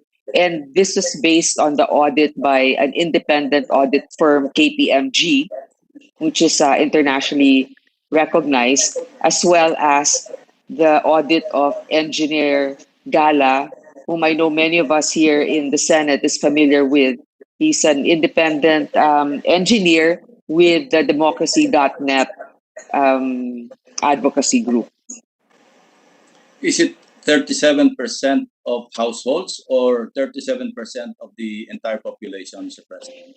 It's supposed to be 37% of the entire population. Population, that is correct. Mr. President, what percentage of the total area of coverage in terms of regions, provinces, cities, municipalities, and barangays has been covered so far? I understand most of the coverage are in the Visayas and Mindanao, particularly Mindanao area, Mr. President. So I'm looking at an equitable distribution of coverage by dito. Because if it aims to cover or to serve the entire population, I think it is unfair to us here in Luzon if they are very capable, their full capacity in Mindanao and Visayas, but they're lacking in service in Metro Manila and the rest of Luzon Island, Mr. President. Yes, yes, Mr. President, we actually asked them that. Why not here in NCR? There are also, or even in Luzon, there are a lot of underserved and unserved areas. But I think this is more tactical in their part because their commitment is to have 37% coverage. But it was easier, I suppose, for them to roll out in an area they're familiar with. As you know, the owners are from Mindanao. So maybe it was easier for them to roll out there just to be able to reach the 37% coverage. However, Mr. President, that does not limit them from expanding their coverage because their commitment is that they should have 84% cumulative coverage by 2025. And for them to be able to reach that number, I don't think they have any choice but to also expand in Luzon to be able to cover that number. Yeah, don't you think it is not so practical for NTC or the regulatory, NTC, to require them or not to require them to have an equitable distribution of their services, Luzon, Visayas, Mindanao? Why would NTC allow them to just focus on several regions in one particular island group or two island groups, Mr. President? And in relation to that question, may we know the number of regions, municipalities, cities, and barangays in which DITO is already operating and offering its services, Mr. President? Mr. President, that's also a question we asked. So why just in Visayas and Mindanao? And they said, again, because it was more feasible for them to roll out that huge number of, to be able to cover that many number of customer base. Now, but as I mentioned earlier, that doesn't mean that they'll stop there because their commitment is 84% coverage by 2025. Why did NTC allow them to do that? I don't know, but because in the contract that they had, the commitment, they just said to serve to operate in underserved and unserved areas. It didn't say in which particular regions or which particular island they should set up. So it's a technical decision. It's a technical point that they were a technical provision that they were actually able to use so that they can roll out more efficiently. But, Mr. President, when I think about it, if, for example, they cover Mindanao and Visayas, all the unserved and underserved areas there, that's not too bad either. Because, as we know, and even our minority leader can attest to this, they really are in need of good service in those areas. So we just hope that if it succeeds in those areas, as apparently they have because of the strong signal, the feedback we got, that they should be able to do that also in NCR, and which they said that in a few weeks they will launch in NCR. But because they had a deadline of a rollout by March, I guess they had to strategize where to roll out first. Well, I think there's a problem there, no? Because now it becomes compliance-oriented instead of service-oriented. And since telco is supposed to be service-oriented, suppose just to comply with it, 37%. Lahat ng servisan nila, Davao Peninsula. Papayag ba tayo sa Galuson doon? Or lahat ng servisan nila, Davao Peninsula, all the 4 provinces of Davao, and then Bukidnon, and then the outlying provinces, without any service facilities in other parts of the country, particularly Luzon or NCR or even the Visayas. So would it be fair if they, No, Mr. President, just for but compliance purposes, they will resort to offering their services to only to those areas, Mr. President? Mr. President, I know that that's really a valid concern. On the other hand, remember they have like they have a 5-year commitment period. So it's almost like maybe when you're building a house, you lay the foundation first, and then little by little you see it's inuna mo muna siguro yung kusina kasi yun yung mas importante, mas maraming may kailangan doon. Mamaya yung sala naman, pero makikita natin pag hindi na buo yung bahay na yan at nagkulang ng isang banyo, pangit yung arkitekto. So, ganun ko na lang iniisip. But alam natin ito, Mr. President, na siguro, yun nga, ginamit nila yung technical na paraan para ma-fulfill nila yung kanilang commitment, which is, it's not ideal, but it's not bad.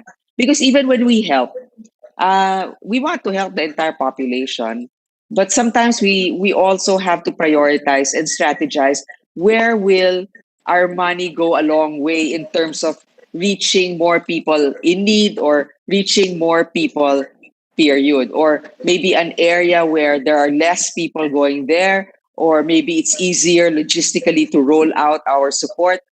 That's the only rationale I can think of, Mr. President. Pero lugi rin sila, Mr. President, if they don't roll out in Luzon or NCR. Kasi malaking client base yan eh. Di ba? Para malaking market base yan. So they're going to be missing out if they don't do that. So I think the capitalist demand, the market forces, will force them to really roll out also in these areas.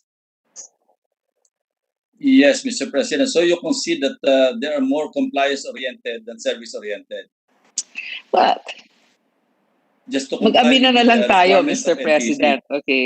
I think, syempre, bottom line, napaka-importante sa lahat ng negosyo. Kaya nga gumagawa tayo ng mga bills na ganito para hindi nila makalimutan na serbisyo ito talaga, yung franchise, di ba? Yun dapat yung una. Pero alam naman natin, hindi sila magtatagumpay kung hindi sila kumita. At hindi sila kikita kung hindi nila nagampanan yung commitment nila dahil hindi natin sila bibigyan ng prangkisa. Yung totoo nga po noon, Mr. President, mas maaga nilang gustong kunin yung prangkisa na ito na ma-renew dahil nga, I'm just being honest here, dahil naghahanap sila ng funding. Walang magbibigay ng funding sa kanila pag Without hindi the na-extend. Di ba? Sabi ko, teka muna, mag-roll out muna kayo para naman kaming walang mukhang ipapakita na bibigyan namin kayo ng 25 years, wala pa kayo napapatunayan. Ito, may napatunayan na sila kahit papano, baka pwedeng pagbigyan. Yes, So, Mr. how many President, with the towers- permission of Senator Lacson, Mr. Yes, sir. President. Yeah, with the permission of Senator Lacson and our sponsor. Yes, actually, totoo po yung sinabi ni Senator Grace. That was a requirement for the continuation of the committee hearings. We've had several committee hearings and discussions on this issue. And talagang sinabi ni Senator, we want to see your commitment. And they have naman po, as a matter of fact, even the NTC and a third-party NGO had also conducted an accounting of their actions. And just for the record, this was submitted to us in the Senate September 1 po. September 1 pa. So almost 6 months na po ito. Kung sa ease of doing business, medyo bagsak po tayo. So sabi ko nga, No, but in fairness to the chairperson, not to the fault of the chairperson, she just wanted to show accountability on their part. That they are not only here just to seek their franchise and then wala na, hindi na nila i-deliver yung kanilang rollout. In fairness, they came out with a rollout and they passed it with flying colors, Mr. President. So kawawa din naman po sila. And tama po sinabi ni Senator Grace, hirap na hirap sila kumuha ng funding, even local, because they only have 2 years left in their franchise. No one will even, in the right mind, will give you a 7 to 10-year loan with only 2 years remaining in your lifespan. So, chicken or the egg, Mr. President, we really want to have better service, but they cannot move forward with the service without the funding that they need to borrow, Mr. President. Just for the record. At saka, Mr. President, meron silang mga escrow na pag hindi nila nabigay yung kanilang commitment rollout, billion-billion ang babalik sa gobyerno. Meron silang penalty. May penalty sila dun sa franchise.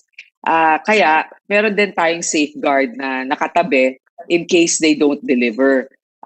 Actually, yung sinasabi ng isang third-party advocacy group, hindi sila perfect. Kasi nga, yung sinasabi ng aking seatmate, the good senator from Cavite, bakit sila nag-roll out dun sa mga lugar lang na yon? Namili sila ng mga barangay. Hindi nga sila perfecto, pero mismo na yung Democracy Watch group, sinasabi, pero alam mo, dahil sa sobrang kulang ng serbisyong natatanggap natin dito sa dalawang malalaking kumpanya ng telco, parang pagbigyan na natin ito, at least ilan na ba yung natatayo nilang cell towers in a span of 1 year? Parang nasa, I can get you that number. Nakapagpatayo po sila ng... That's exactly my next question. But before that, I'd like to just posit a comment, in reaction to what the majority leader stated a while ago, na yung ease of doing business. And this would come in the form of a clarificatory question. Yung mga bills ba under consideration covered ng ease of doing business? Alam niyo, Parang sir, hindi, hindi kasi ganito. Parang hindi. Parang hindi po yan. Tapos ito pa yung... Kasi he mentioned na December 1 and he mentioned ease of doing business. So, I'm just wondering, why would we be included yung mga bills na dinidiscuss natin? Meron mga bills nga rito, yung kay Senator Bato, walang kamatayan nga yung Bureau of Fire, So, Mr. President, I don't think it's covered by... well, Mr. President, may I be allowed to answer? Let me decide, Yeah. Mr. Go ahead. President. Yeah, no, with all due respect to Senator Lacson, I totally agree with him. But, Senator Lacson and I are both believers of anti-corruption, and we believe in...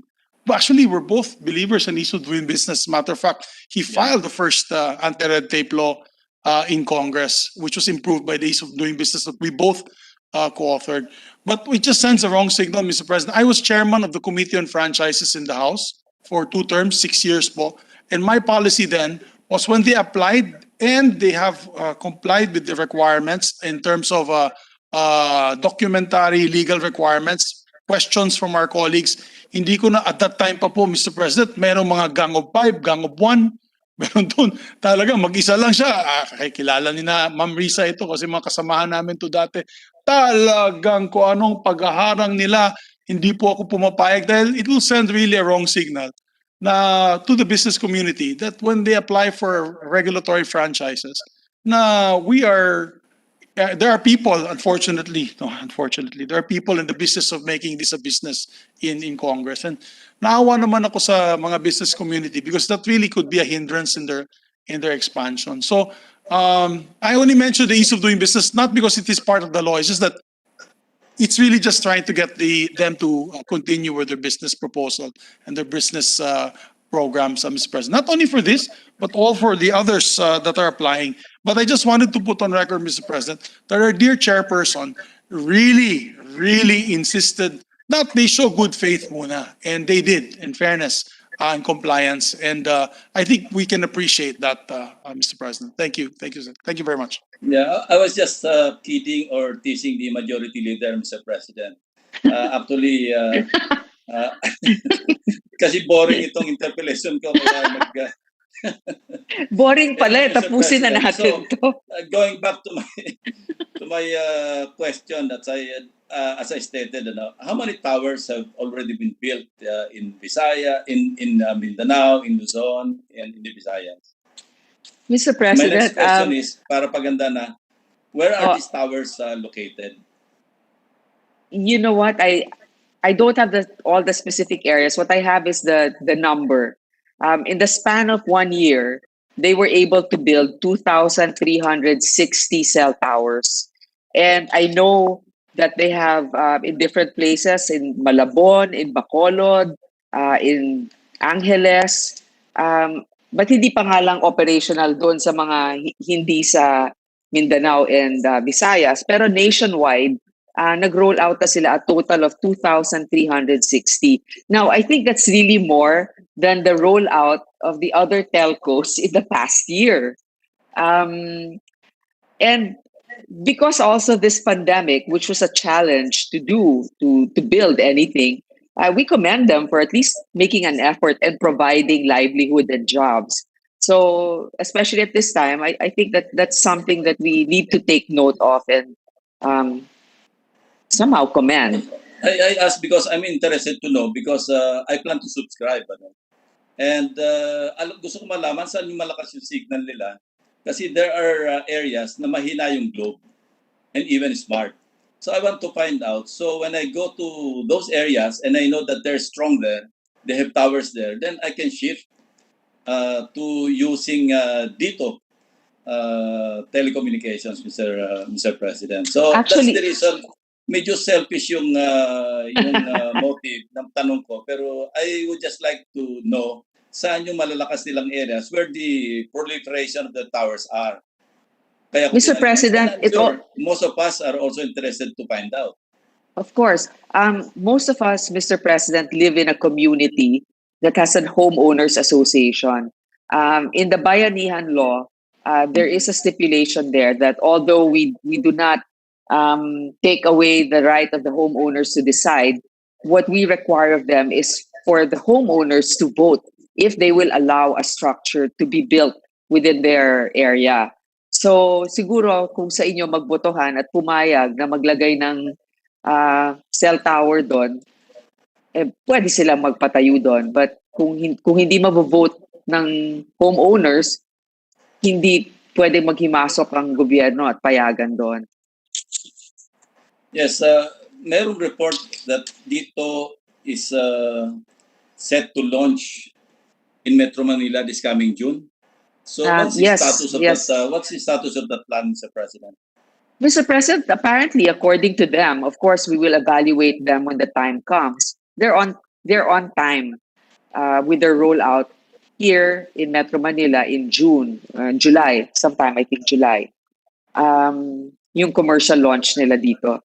So tingnan natin kasi meron na naman kaakibat na forfeiting ng kanilang may penalty pag hindi nila nagawa yon.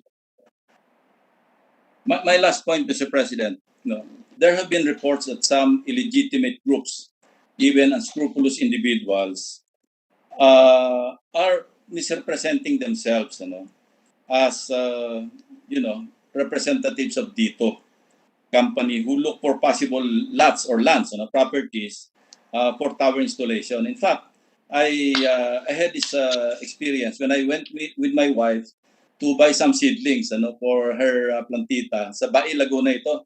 The owner of that land, yung may-ari ng yung plantation na binibila ng mga seedlings, nagsumbong kasi siyempre nakikilala na ako senador. Senator, pakitulungan nyo kami kasi may nagpunta rito. Parang pinipilit kaming ibenta itong lupa. Ang sabi, kursunada rin ni Presidente Duterte. So you see how these groups can be so enterprising in a bad way na they're even threatening, ang sinabihan daw sila. And this is an old woman with a daughter na sila lang yung nando sa lugar na pinagtitindahan nila ng mga halaman. Not even 2,000 square meters. Ano ang gagawin namin? Kasi si Presidente Ro may gustong bumili ng lupa namin, kailangan daw ibenta namin or else palalayasin kami rito, hindi kami babayaran. Mas maganda na ron yung pumayag kami para kami mabayaran. So these are people who are name dropping, not just the DITO owners, but even the President. And that, that is not good because some people, naive as they are, would tend to believe such misrepresentation. And in fairness to the President, sinabi ko mismo sa babae na huwag kayong maniwala kasi taga Davao si Presidente, ba't naman siya mag-interest bumili ng lupa sa Laguna? Unless may girlfriend, sorry. Anyway, Mr. President, anong efforts ng DITO management para Mr. President, it has also come this misrepresentation? It has come to the attention of DITO that there are a few unscrupulous individuals that actually uses the name of DITO. So the reports had come in, and they are already working with the police to run after these fake DITO employees. But like anything, our countrymen have to be vigilant and wag basta-basta maniniwala. Yun nga kawawa talaga. Imagine kung hindi kayo nagpunta doon, Senator Ping, baka mamaya napilitan pa silang bumili, di ba? Magbenta. Ibenta. Oo, mangyayari talaga yon. Whether it's dito. Ang threat sa kanila, kung hindi nyo ito ibebenta, hindi kayo mababayaran kasi kukunin namin ito ng sapilitan because si Presidente may gusto nito. And I corrected right away. The President will not resort to doing that, in the first place. Yun nga, sabi ko, he's not from this region. So anyway, Mr. President, as a way of disclosure lang, just to end my interpellation, the owner of DITO, Mr. Dennis Uy, is my wedding godson. And this early, alam ni Senator Batu ito kasi nandun siya yung security ko nung nag-anak ako sa kasal ko sa Davao City. At that time. But anyway. So, forgive me if I may decide to abstain during the voting to approve the franchise of DITO. So I have not yet made up my mind, but that's my way forward. Because of that disclosure na inaanak po sa kasal yung si Mr. Dennis. So yun lang po. Maraming salamat, seatmate, distinguished sponsor, and thank you also, Mr. President. Thank you, Mr. Senator President. Lacson, and thank you for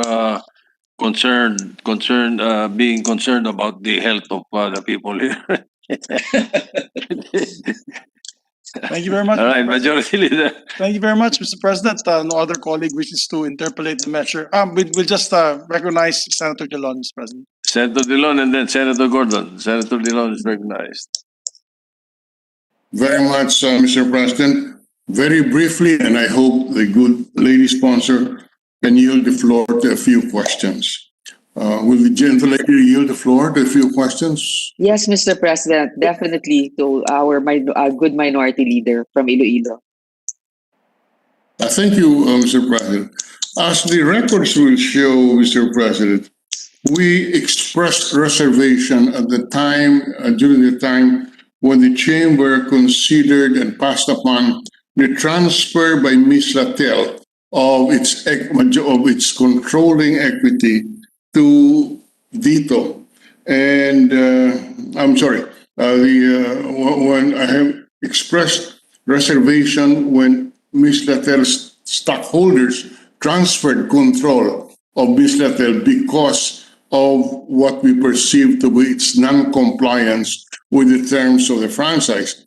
However, this chamber have already made a decision, and that legal issue is now before the courts, and we leave it to the courts to determine. Now how we're going, and we are debating on a new franchise, a renewal, or a new franchise by Ms. Latel. Now, Mr. President, for the record, I am inclined to support this renewal. Why? Because, as the good sponsor said, the present franchise holders in our telecommunication industry leaves much to be desired in terms of their service. And really, that is a matter that is a common conclusion of many of our people. So it is in that regard that we first ask, how many cell towers has the applicant franchise, has the applicant put up since the grant of the franchise? Is it 2,360. 2,360? And the internet speed has it Exceeding, improved? yes, it's 55. Actually, their commitment is 27 Mbps, but their average broadband speed is actually 55 Mbps now. Yes. And is there a scheduled audit once again in the near future? Mr. President, I know that there's an audit scheduled before July when they have another rollout. Okay, so at that point, we could be updated as to exactly where the grantee is in terms of its compliance with its commitments. But having said that, and recalling the statement of the good sponsor that the present telcos, the services of the present telcos leaves much to be desired, we recall that in Bayanihan 2, we removed and suspended all the permit requirements, which numbered around, I don't know, dozens of them, because this was a principal cause of concern. And the reason why allegedly the telcos are not able to put up the towers, cell towers. Upon our amendment, this requirement was suspended, if I'm not mistaken, for a period of 3 years, Mr. President. So the question is, would the sponsor know exactly the status of the commitments of the existing telcos on the number of towers that will be put up as a consequence of this amendment that was introduced in Bayanihan 2?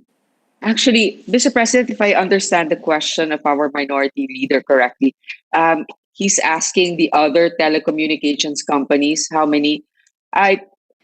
I'm glad that that question was raised because it reminds me to check if they've actually utilized that privilege of being able to build with less permits required of them.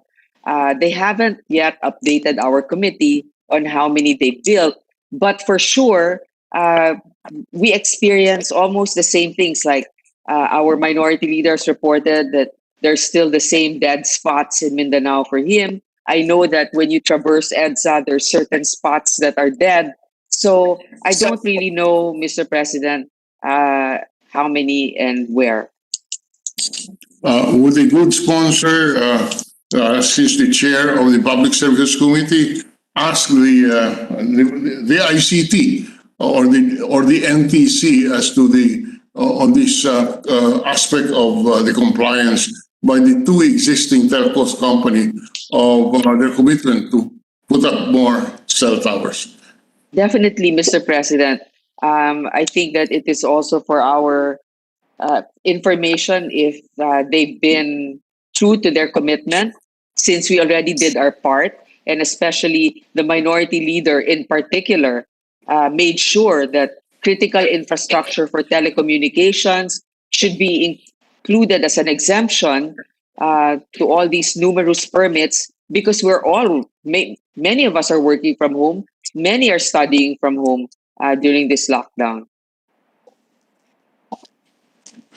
The quality of the transmission indicates that indeed there is a need for us to be informed of exactly where these two telcos are in terms of complying with their commitments. But with that, Mr. President, I no longer have any further question. Previously, the good sponsor has indicated her openness to an amendment on the matter of the reporting of Information. response of information, and we will submit to the office of the good sponsor the proposed amendment for her to review, and if it's acceptable to her, if she can kindly just introduce it to save time, introduce it herself as part of our amendment. Thank you very much, and that's all for the good sponsor, Mr. President. Thank you, Mr. President. I will certainly forward to the office of our good minority leader the data that he's asking on the number of cell towers built during this Bayanihan rollout for the telco companies. Thank you, Mr. President. Senator Gordon, Mr. President. Senator Richard Gordon is recognized. Thank you very much, Ms.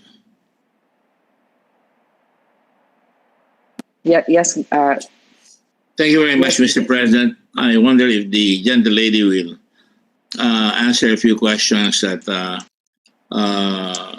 bothers me in the form of national security, not necessarily just telecommunications. Ma'am? I will do my best, but I will also welcome guidance from the senator from Zambales as well. The gentle lady is very, very kind. I'm very impressed with your presentation and your sponsorship. And I'm almost ready to vote yes, except that I have some reservations, Madam President. With all due respect to the Senate President, I overheard him say that it was really competition, if I'm not mistaken, that has driven Huawei away from the Americans, from the UK, from the Germans. Situation, but I think there are other reasons as well, such as wireless espionage and surveillance, with all due respect, sir. Now, Mr. President, the gentle lady is, of course, aware that we have a very, very big neighbor beside us. Quite frankly, I have been there. I like the people. But lately, I do not like what the government has been doing to us, Mr. President. They take our islands, they ram our boats, and at the same time, they shoo away our Air Force and our Navy and our Coast Guard. And I don't think that is an act of a very good neighbor, so that I would let them into my home, and they can have a very powerful tool called 5G, or the ability to surveil and conduct espionage as well as propaganda, which is common to most countries, to be fair, like Voice of America, or for that matter in other places. Even they say Al Jazeera is the message of the one of the nations of the Middle East. Now I'm concerned because of late they had announced that their Coast Guard will not be tolerant about our vessels or other vessels. That could mean a world war, because if they start monkeying around with the South China Sea, and let's say some guy becomes aberrant in his mental faculties, he might just do a kamikaze attack on an aircraft carrier, and that will start World War III, and whether we like it or not, we will be involved. Upon the other hand, I cannot forget what the Japanese did to us once upon a time. They're now our allies, but you will recall that the Japanese were in Davao, they were in Baguio, they were in many places, allegedly acting as farmers or producers of abaca, hemp, and the like. At the same time, Mr. President, I can remember a time when the Chinese, sila ang yung Retail Trade Act natin ng araw, violated left and right. Nung nagluwag tayo, ngayon they have all the big, and I'm happy about that. I don't have anything against that. But of course, most of these people, if not all of them, came from Taiwan. And at that time, there was a time when the Taiwanese were coming in and they were being footprinted, not just fingerprinted. I remember my friend Jeffrey Koo of the China Trust said that when he played golf here in the 50s, they not only demanded fingerprints, but they actually got their footprints, just to be sure. There was a lot of insecurity. Now, my issue is insecurity about your perception about this. Now, I know some of the people here I know are good people, but I am concerned because I know that on their first pass here, the Senate, under the leadership of the Minority Floor Leader, was able to make them come back a second time because they were in violation of certain rules and regulations, which the astute Minority Floor Leader was able to announce. Now, on the matter of today, there are issues. For example, in Aurora, they're putting up a huge facility that would connect us to other countries, as well as in Ballesteros or in the San Fernando Straits in the north, in Cagayan. And certainly I've heard that there will be a reaction that there will be no continuation of the project if the Chinese were to come in and have some form of control within the Philippines by way of our communications. I'm sorry it's taking me a long time. I'm laying the predicate for my concerns, rightly or wrongly, distinguished sponsor. So let me ask the direct question now. Are you comfortable that this franchise we're giving is going to be controlled by Filipinos and not by the Chinese? Honestly, sincerely, are we so sure that this franchise will be controlled by Filipinos and not by the 40% Chinese that are going to conduct here their operations? Mr. President, I can honestly say that I'm not 100% sure that they can guarantee that there will be no leakages. Okay, like in any other business, I know that if there's one that's really determined to get information, there will always be some flaw in the structure that will compromise those information. Now, having said that, I think also the investments that were put in and capitalism at work is a huge motivating factor that if the government deems it necessary to shut down the operations of the business because of national security compromises, that will really put in a tailspin the stock or even the investment value of that company.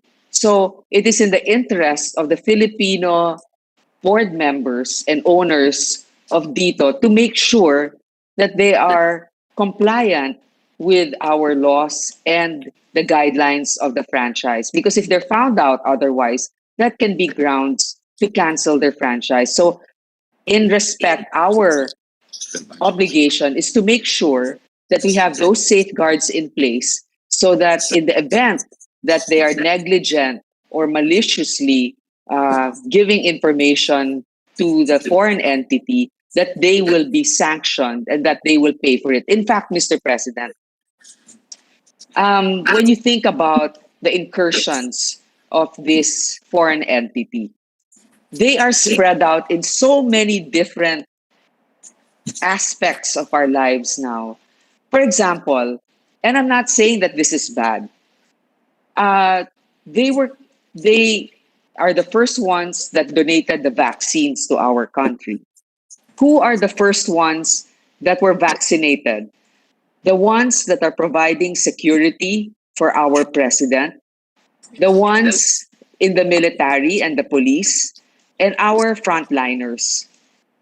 If they were really malicious and they wanted to do harm, our frontliners and our military will be the first to be casualties of that. But in this case, in this business, okay, let's take the islands in particular. Our Coast Guard is no match to theirs. We know that. That's why we need our allies to help us defend our coastlines in some cases. But in this case, this is a business interest with a company from this foreign entity that we have better control of. Because if we decide that tomorrow they breach their franchise agreement and they compromise our national security and safety, we have the power and the equal footing or the authority to shut them down. Whereas in those islands, we probably cannot fight them with guns. But in our corporate laws and in our franchise laws, we can definitely put them out of operation. So that's how I look at it. Because tomorrow, the NTC can be ordered by the executive to shut down operations of a telecommunications company, take away their signal, take away their frequency if they compromise our safety. Thank you, Madam. Madam, I just want to, in response to I appreciate the gift that was given to us, even though initially it was done surreptitiously. Up to now, we do not know who gave the PSG those vaccines, and that's a dangerous violation. Mr. President, with the indulgence of the gentleman and the good sponsor. With their permission, go ahead, Senator Deveros. If I may, good gentleman from Zambales, just to append a question to a point that the good gentleman just raised to the good sponsor. And it is this, regarding the good gentleman's point about data leakages and confidential information. We also know that DITO and Chinatel will be required to interconnect with our other local carriers. So, good sponsor, how do we ensure that our data is not misrouted, that our citizens' private information is not stored in servers outside the country, and that our networks are not used for malicious purposes? Thank you, Mr. President, good gentleman, and good sponsor. Mr. President, we have that supposedly that guarantee from these telecommunications companies that will not happen, even from the two other companies, Globe and Smart. But then, as you mentioned, those security protocols that document the gentlelady from Capiz has mentioned is not even made available yet. I don't even know at what stage they're at. So I think that's one step, that's one action that we really need to put pressure on them to submit soon enough so that we can be guaranteed of that safety. On the other hand, as the equality of the law, we know that the two other telcos are already in operation when they can also, their information can also be compromised because they're using gadgets that are made in that country that's a big investor in DITO Telco. Thank you very much, Mr. President. I was going to cite that Section 9 article on the right of interconnection, but I think the lady from Capiz beat me, and that's all right. But my point here, to continue my point, is you will recall that the gifts, I think, the donation, as you termed them, were done also in violation of law. I mean, we did not know who gave it up to now. The PSG has not revealed to us who gave us that, but everybody knows it came from the Chinese. I know that a friend of ours here died because he got that also in advance. And he got an injection like that in November and another one in December. And then he suddenly got COVID. It didn't work. It didn't work. Really? Mr. Yes. President, I'd like to know somebody we know.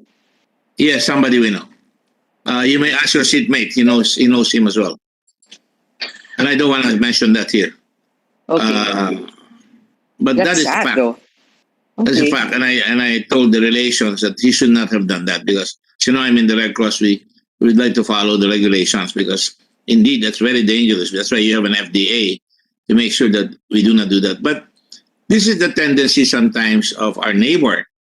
The Chinese people are okay, but the Communist Party, I'm not sure I can agree with them all the time. And even now, they're being used in this red flag business. But it's a Communist Party that has become capitalist and has become very, very strong. And I applaud them for that. But I just want to be sure that we are going to be safe. For an example, if they violate a law and we say we close them down, and they suddenly come back and bring a Chinese destroyer na lang, wag na yung Liaoning, and say, make me close it.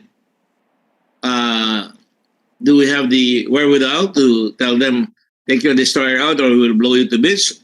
Or can we say, all right, we'll go in there and risk the opprobrium of the Chinese people who will then again say this is just a province of China, which they did once upon a time in the past? And that's what concerns me.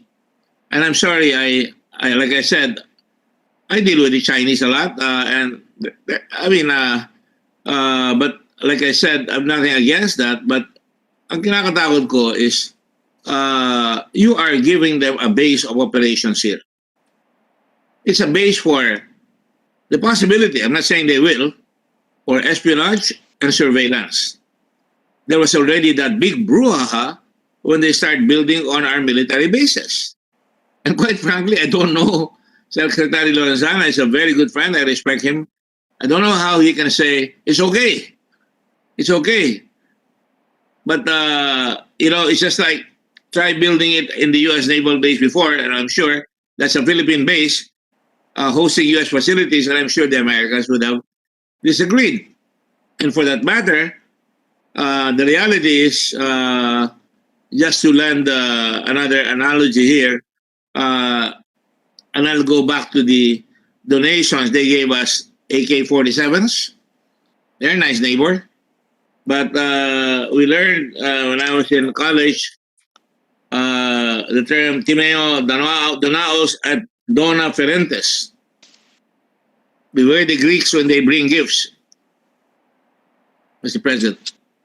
And the culture in our country, we have that too also.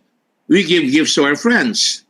Some of us give gifts so that we can get favors later on. Everybody knows that. And so too our Chinese friends. I'm part Chinese. I'm a Wiko. I'm sure all of us have I don't know if Po is Chinese. But May E, Mr. President. pag natin yung I, parang Chinese ka na. Pag inalis mo yung iba. I'm trying to be as nice as can be, but as realistic as can be. I hope you will pardon me. I just have to make sure that we are okay insofar as that is concerned. Now, like I said, going back to make me like Cuba has Guantanamo. The Americans had Guantanamo, and every time America says, and every time they tell the Americans leave Guantanamo, the Americans will simply say, "Make me," and they won't be able to do so. Unequal bargaining strengths, unequal treaties, and unequal agreements are the result of unequal bargaining strengths. We have no bargaining strength, and that's why you often heard me say here, enrich the country, strengthen our military. That way, meron tayong pitsa na panlaban. Right now, gumaganda. And I would like to commend the President of the Philippines. I'd like to earn some brownie points with him that he has modernized our military to a certain extent. We now have Black Hawk helicopters. We now have more planes, and we're now going to have C-130s, some more. That's very good. But I'd like to see Secretary Lorenzana's promise of a couple of submarines happen, but it's not going to happen in a long time. But nonetheless, aren't we giving them too much by saying, all right, you can operate here? Do you think we would be allowed to operate in China if we have this kind of arrangement in our law? I mean, I'm not criticizing your law as yet, but will they allow us to do this, have interconnection, have the ability to go into other things? Of course, that's not going to happen because we don't have the technology. But I don't think they will give that to us, would they? Mr. President, I know that there are, when it comes to investment rules in China, there are lax in some ways. A lot of multinationals have set up there as long as they provide employment. As you know, there are also like trade, there's always trade espionage. You can always utilize whatever arm of business you have in that country. But when it comes to telecommunications, I'm not very familiar if there's an ongoing partnership. First of all, it requires a huge capital. And in our case, we have very few businesses that can actually raise that kind of money to capitalize one that's already overcapitalized, such as companies in China. Which means I will say right away, even if you want to, you don't have the money to do it. Parang And ganun siguro. even if you have the money to do it, we will not allow you because they're very, very squeamish about their sovereignty. And if I may be privileged to remind our colleagues here, China has sworn, like Russia, in the case of Russia, never will the Rodina, meaning the country, be invaded by foreigners like the French and the Germans. We will always protect the Rodina. In China, they were really oppressed by the Chinese, by the British, the Americans, the Japanese, the Russians, and other countries. And so they have promised it will never happen again to them. That's why they are showing their muscles to us all the time. And that's what really disconcerts me. I do not want, what we want is collective security in the region. I don't think they're cooperating with us in terms of collective security, because collective security means there are no aggressors.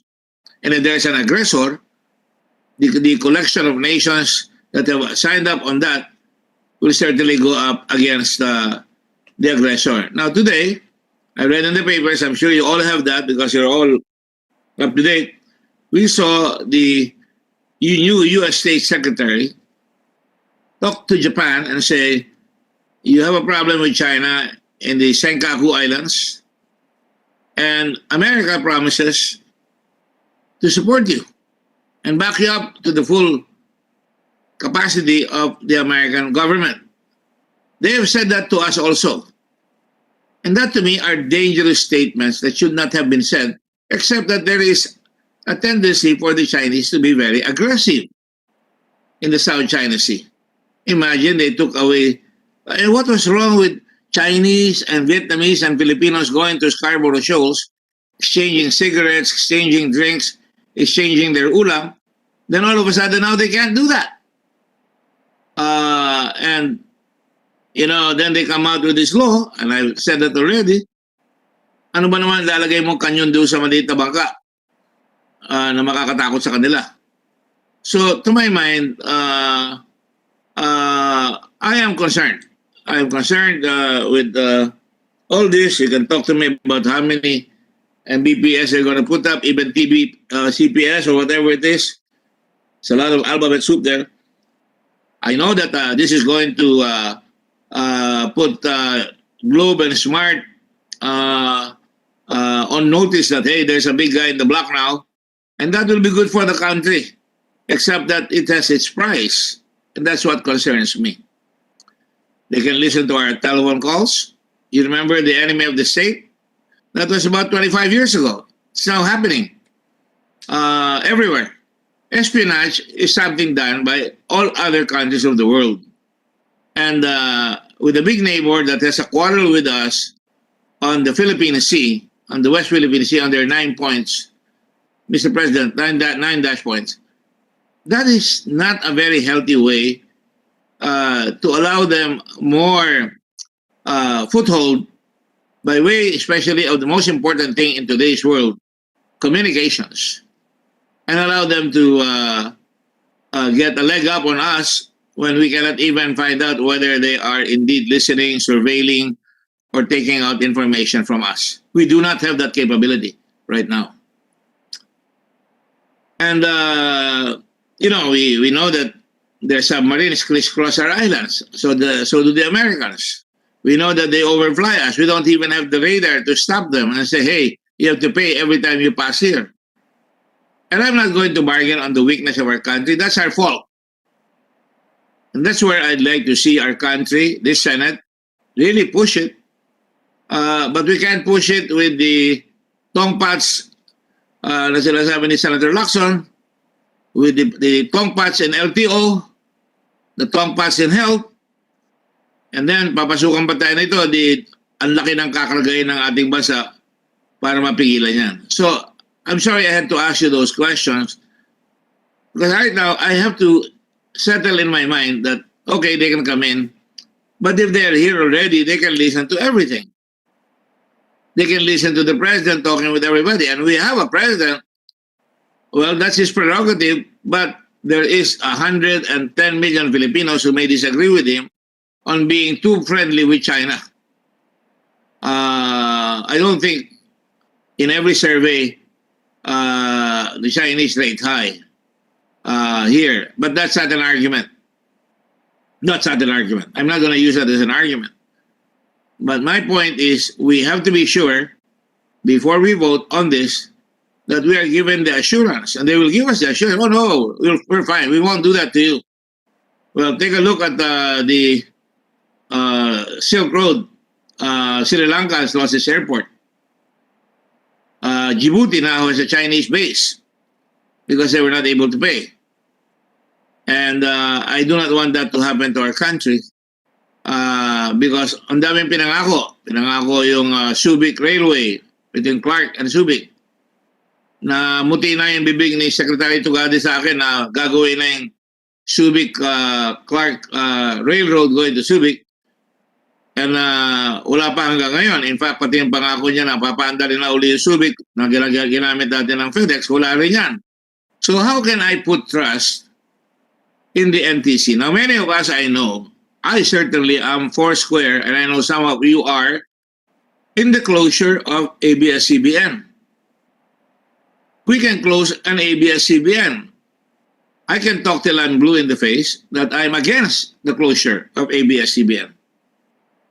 So with Frank Dillon, so with Risa Ontiveros, even our Senate President has said, we are not going to close it in the Senate. Same thing with Senator Recto. Same thing with Senator Subiri, if I'm not mistaken.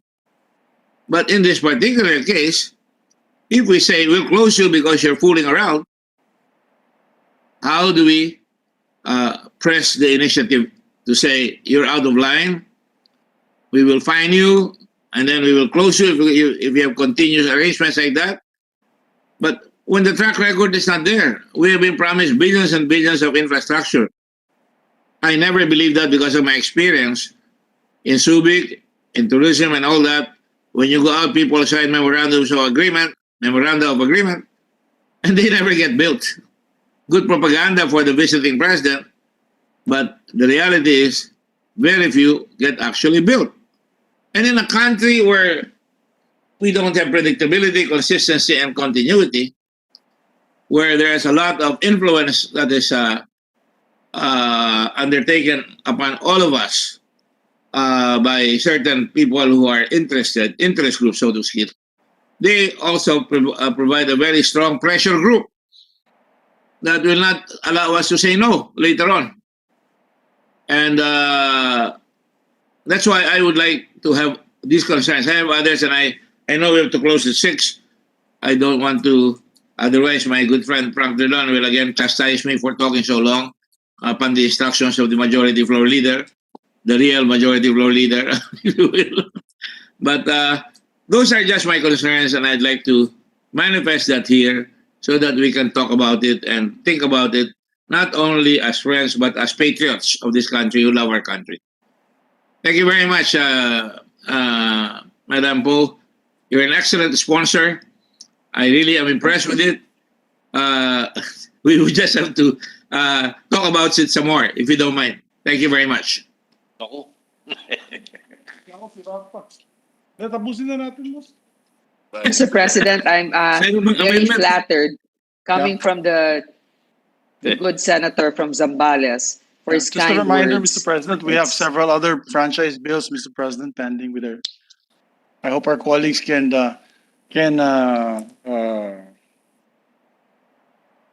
give us some consideration. We recognize Senator Ralph Rector, Mr. President. The President pro tempore is recognized, Senator Rector.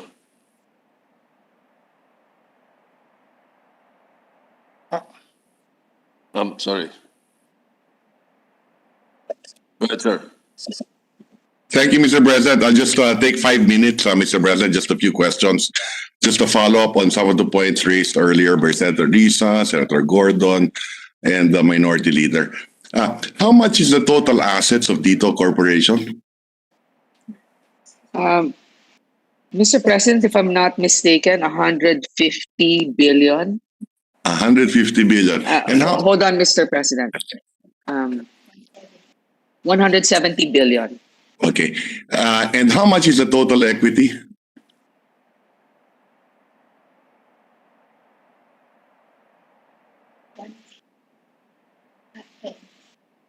$20. 20. Okay. And ergo, the liabilities is 150 billion. Yes, yes. So this is a highly leveraged company. Very. 7 times. I don't know of any company listed in the stock exchange today that has a debt to equity of 7. Okay? So having said that, the ownership structure is 60% Filipino and 40% Chinese. Is that correct? Yes, Mr. President. And that 40% Chinese is owned by the state-owned corporation in China. The telecommunications company is owned by the state and ergo owned by the Communist Party of China. Yes, Mr. President. Okay. And the 150 billion in liabilities, the liabilities are with a state-owned bank of China? Not necessarily, Mr. President. I think some of the liabilities are also lodged in some local banks that have lent them the money. Okay. Would you have the numbers of the 150 billion in liabilities? How much are owned to Chinese banks? We can get that information. May I ask for a 1-minute suspension, Mr. President? Yes, thank you. Session suspended.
Actually, I think the information that we got here, okay, so they have, just to set the record straight, they have 68 billion in assets, 9.4 billion in equity, 58.8 billion liabilities, 37.6 billion loans, Debt to equity is 77 to 23. I think there's something wrong with that, no? So again, let's repeat, no?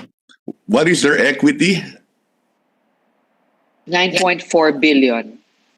Not 20, only 9.4 billion. Okay? Yeah.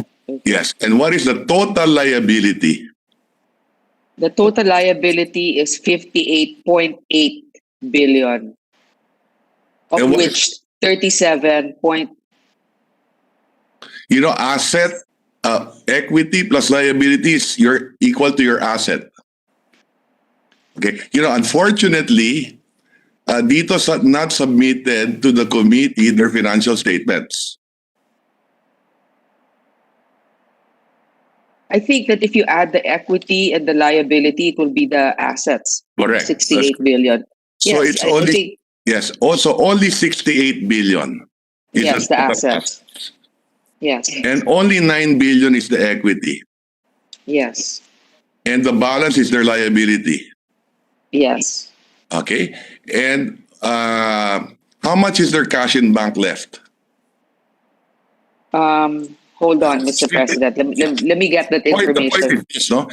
How much did they invest for the 37%? The 2,300 what do you call it, towers, plus all the investments they made. How much did that cost them? Hold on, Mr. President. Let me get that information. Yes. 1 minute suspension again, please. Session suspended.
Yes. This is the data that they relate to us.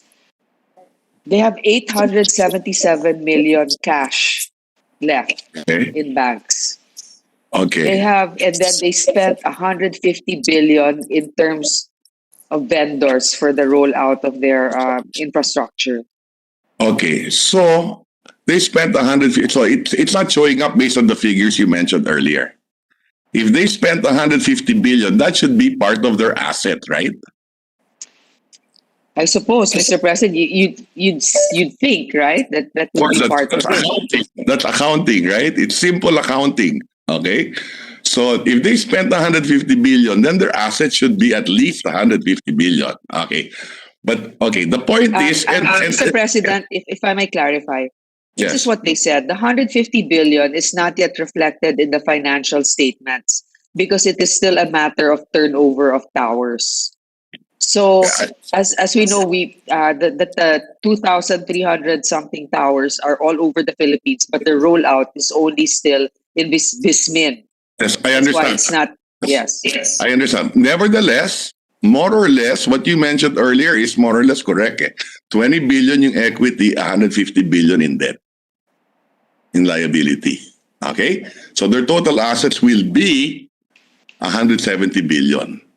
Okay? If More or you less. apply all of those, yes. Yeah. Okay, so that's 7 times leverage, no?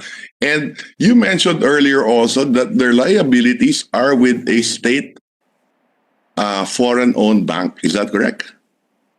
Um, Do they own most of those liabilities to Bank of China? Mr. President, we will ask for the breakdown of how much they actually owe the bank, the foreign banks, Yeah. like China. We see that I think it's, majority, yes, but majority, bank- yes.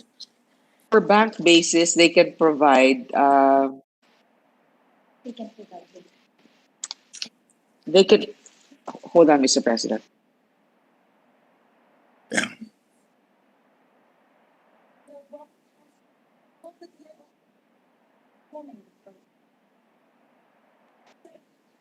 Mr. President, they haven't submitted it, but they can submit the bank basis. They can provide it. They are currently still being audited, but they admit that the majority of it is primarily from the Bank of China. Yes, from the Bank of China. Now, then it is possible that most of the capital, be it equity or liability, is from the Communist Party of China. Essentially, huh? Okay, now, I understand and I am with you that we have requirements in the Constitution 60-40. Okay? My concern is similar with other senators concerned here. But I agree also that we have a 60-40.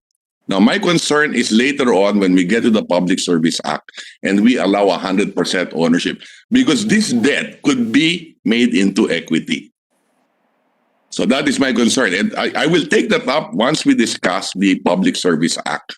Now, one last point, I promise the Senate President, I'll be 5 minutes only. Okay? Hindi ba nakakabahala that the two biggest investments of China in the Philippines are telecommunications and transmission facilities? Mr. President, I think with regards to the transmission facilities, it's not really in the open that they own it, if I'm not mistaken. I think they own 40%.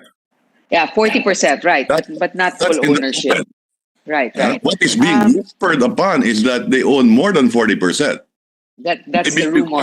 Yes, that's the rumor. No, but my concern is this. And remember, we will be discussing the Public Service Act soon. Okay?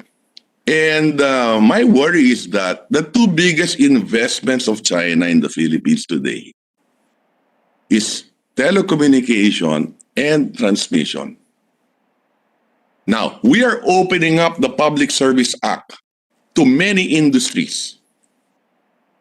And what do we expect? But that is for a debate later on when we get to the Public Service Act. I voted in favor of the Ministry of Telecommunication, of the franchise, when they bought into it, dito, and 40%. And I think that was 2 years ago.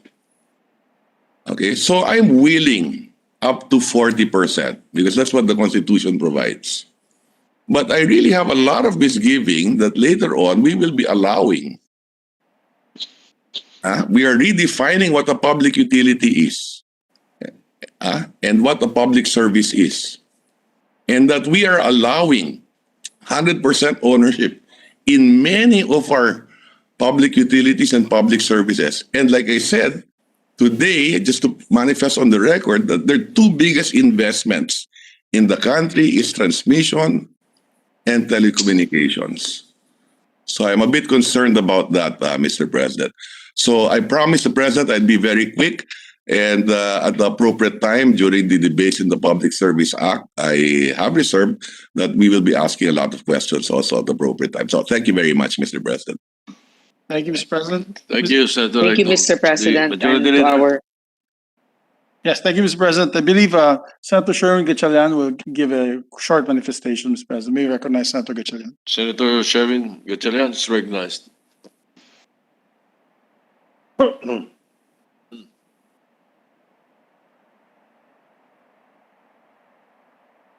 Go ahead. Yeah. Thank you, Mr. President. Mr. President, but this is just a manifestation, and I believe that more than this bill, more than being a telecom bill, it's also a competition bill. And I would like to seek the assistance of the chairman of the Public Services Committee on the implementation of the Mobile Portability Act. The Mobile Portability Act, which will give us the flexibility of moving to a new telco, whether it's Dito or another telco, without changing our numbers, our person number. And we all know it's very difficult and very taxing to change and to send everyone a new number if we switch to a new telco. So this law has been delayed, and COVID, I understand they sent word that COVID further delayed it, but I truly believe that even though we implement this franchise or we extend this franchise, without the Mobile Portability Act, it's very difficult for this company to lure and to attract new subscribers. And with the Mobile Portability Act, it will enhance competition. And for all of us, it will make our lives easier in terms of choosing which service suits us the best. So I'd like to just seek the assistance of our good chair, the chair of the Public Services Committee, since she has a lot of persuasion over the National Telecommunications Commission. So that's it, Mr. President. Thank you very much. Thank you. Mr. President, may I respond to that? Go ahead. I would like to thank the hardworking vice chair of the Committee on Banks and also a very hardworking member of the Committee on Public Services for passing that bill into and now a law. Thank you for reminding me. I will definitely get in touch with NTC and find out how the implementation is going, and maybe a huddle with those two other telcos to give us an update. Thank you, Mr. President. Thank you. Mr. President, if I may be allowed to give a short manifestation, after which I believe Senator Bato de la Rosa would like to also give a manifestation. Mr. President, Good. the reason why I'm very keen on the passage of this measure is, kami sa Mindanao, I'll be very honest with you, Mr. President, when I leave Cagayan de Oro going towards Bukidnon, 10 minutes after I leave my home in Cagayan de Oro, there's no signal. Until you reach the next town, in the center of the town, there's signal. And then you leave again the town. This is a 6-lane highway, Mr. President. There's no signal once again. So imagine the security of not having, lack of security of not having at least a cell signal to call if you are stuck on the road, you get into an accident. And this is because of and with all due respect to them, Mr. President, to be honest about it, they're my friends, I know them very, very well, but the duopoly has stopped expanding their cell towers. I've sent them several letters already. In our house in Maramag, Bukidnon, Barangay San Miguel, I said this before in TV and in an interview, and I'll say it again today for the record. There is a santol tree, Mr. President, outside our house. That's the only place I can get 2 bars of signal. When people are trying to interview me, they cannot interview me when I'm in Bukidnon. Talagang I'm in the twilight zone. And we've requested Globe to set up a booster system. It only worked for 1 week because apparently, because of the lack of towers, even if you have a booster system, you're boosting nothing. It's like the Wi-Fi it's like your router with a full bar, but there's no setup, there's no system in place. So that's the truth of the matter, Mr. President. So I really welcome a third telco player. I've been a loyal customer to the 2 major networks, but it's good to have a third phone, especially if their range and reach are far and wide-reaching, Mr. President. That's the honest to goodness truth. And I think our countrymen deserve better. Imagine these areas, Mr. President, that have no signal. How can they do online education? And that's why we suffer in the countryside. In Northern Mindanao, hirap na hirap sila, Mr. President, kumuha ng internet dahil wala nga tayong data, wala nga cell site, walang telepono, walang data. So that is the sorry state of the countryside, Mr. President. So if we really want to move forward, we need competition, Mr. President. We really need competition. In other countries, pagbaba mo sa airport, yung cellphone mo, yung video, tumatakbo na. Hindi mo pa binubuksan, tumatakbo na. You can watch it. Nasa aeroplano ka pa lang. Nasa aeroplano ka pa lang. May Yan nga signal ang punto na. ko, Mr. President. Yeah. Hirap na hirap pumasok ang third telco player dahil nga may duopoly ng ating mga kaibigan. Kaibigan naman natin. I think they stopped there was a point that I believe they stopped investing on their capex and they just decided, let's relax muna. Siguro kita muna tayo. At the detriment of all of us, Mr. President. So I'm excited to have another player come in and say, let's put our shares. As a matter of fact, nung nakita po kami one time ni Sir Dennis, Mr. Dennis, sabi ko sa kanya, tamang ginawa mo sa Phoenix, inuna mo muna Mindanao. Sige, gawin mo muna, unahin mo muna Mindanao at Visayas. Punuin mo ng cell sites para you have a lot of customers in these areas. Because we really have no service, Mr. President. And I just wanted to put that on record, Mr. President. Just a little trivia also. It's funny that there are some who are saying that this new or the third telco is related, much related to China and whatever. I will not be surprised if that comes from the duopoly. But then again, it's funny because the backbone of both Smart and Globe is Huawei. Huawei po, Mr. President. I don't know if a lot of people know that. It's Huawei. It's the same thing. Anyway, just again to support your manifestation, I started using the text in 1994. Ano, baka hindi ka pa pinapanganak. When 5 years old before. 1994, when Globe started with the text.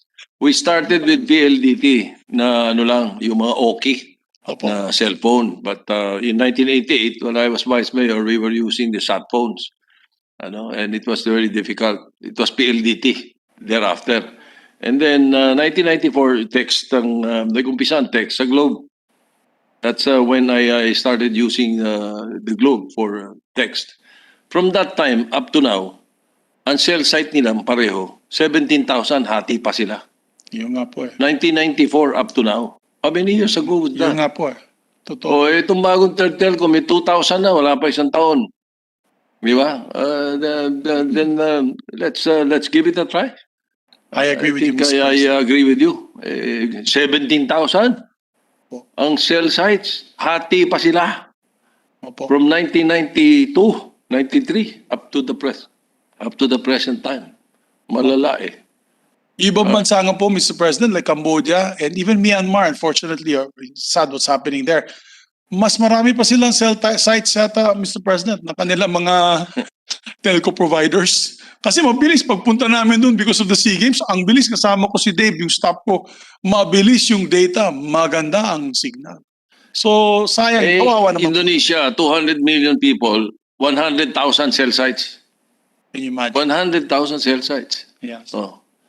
Tama, Mr. President. Say 100 million people tayo, 17,000 cell sites. Grabe. Yung nga, Mr. President. Maybe recognize Mr. President Senator Bato de la Rosa also. Senator de la Rosa is recognized. Thank you, Mr. President and Majority Leader. Pasensya na, Mr. President, alas 6 na. Pero sisingit lang ako ng konting manifestation. Sigundahan ko lang yung sinabi ng ating Majority Leader na kung doon sa Bukidnon ay wala silang signal, dito rin sa amin sa Davao Region, particularly sa mga rural areas, kung uwi ako sa Davao Occidental, nasa lowland ako, sa highway, kung gusto ko makasend ng text message, aakyat pa ako sa bundok para makakuha lang ng 1 bar na signal para masend ko doon sa Davao City yung aking text message. Pero ngayon, Mr. President, with the advent of dito, marami nang nakakalat ngayon doon na mga infrastructure na nag-roll out na sila ng infrastructure nila, mga cell site, mga cell towers. So, nakita ko sa mga tao doon na they're very happy. They're very optimistic na somehow yung socio-economic development ng lugar namin ay siguro mag-i-improve na dahil nga meron na tayong ganitong klaseng infrastructure. And alam mo yung sa ordinaryong tao, hindi ko dinidiscount yung mga sinasabi ng mga kasamahan natin na mga defense and security concerns, yung mga yung mga imagined threat na yan, hindi masyado napapansin ng tao yan. Ang napapansin ng taong bayan doon is meron na silang signal. Maka-text na sila, mag-Facebook na sila, at magagamit na nila yung cellphone nila. So, yun lang po. I am just taking the viewpoint from ordinary citizen. So, maraming salamat dito sa kung papasok na itong dito sana at lalong-lalo na yung buong isla ng Mindanao kung malagyan na yung lahat.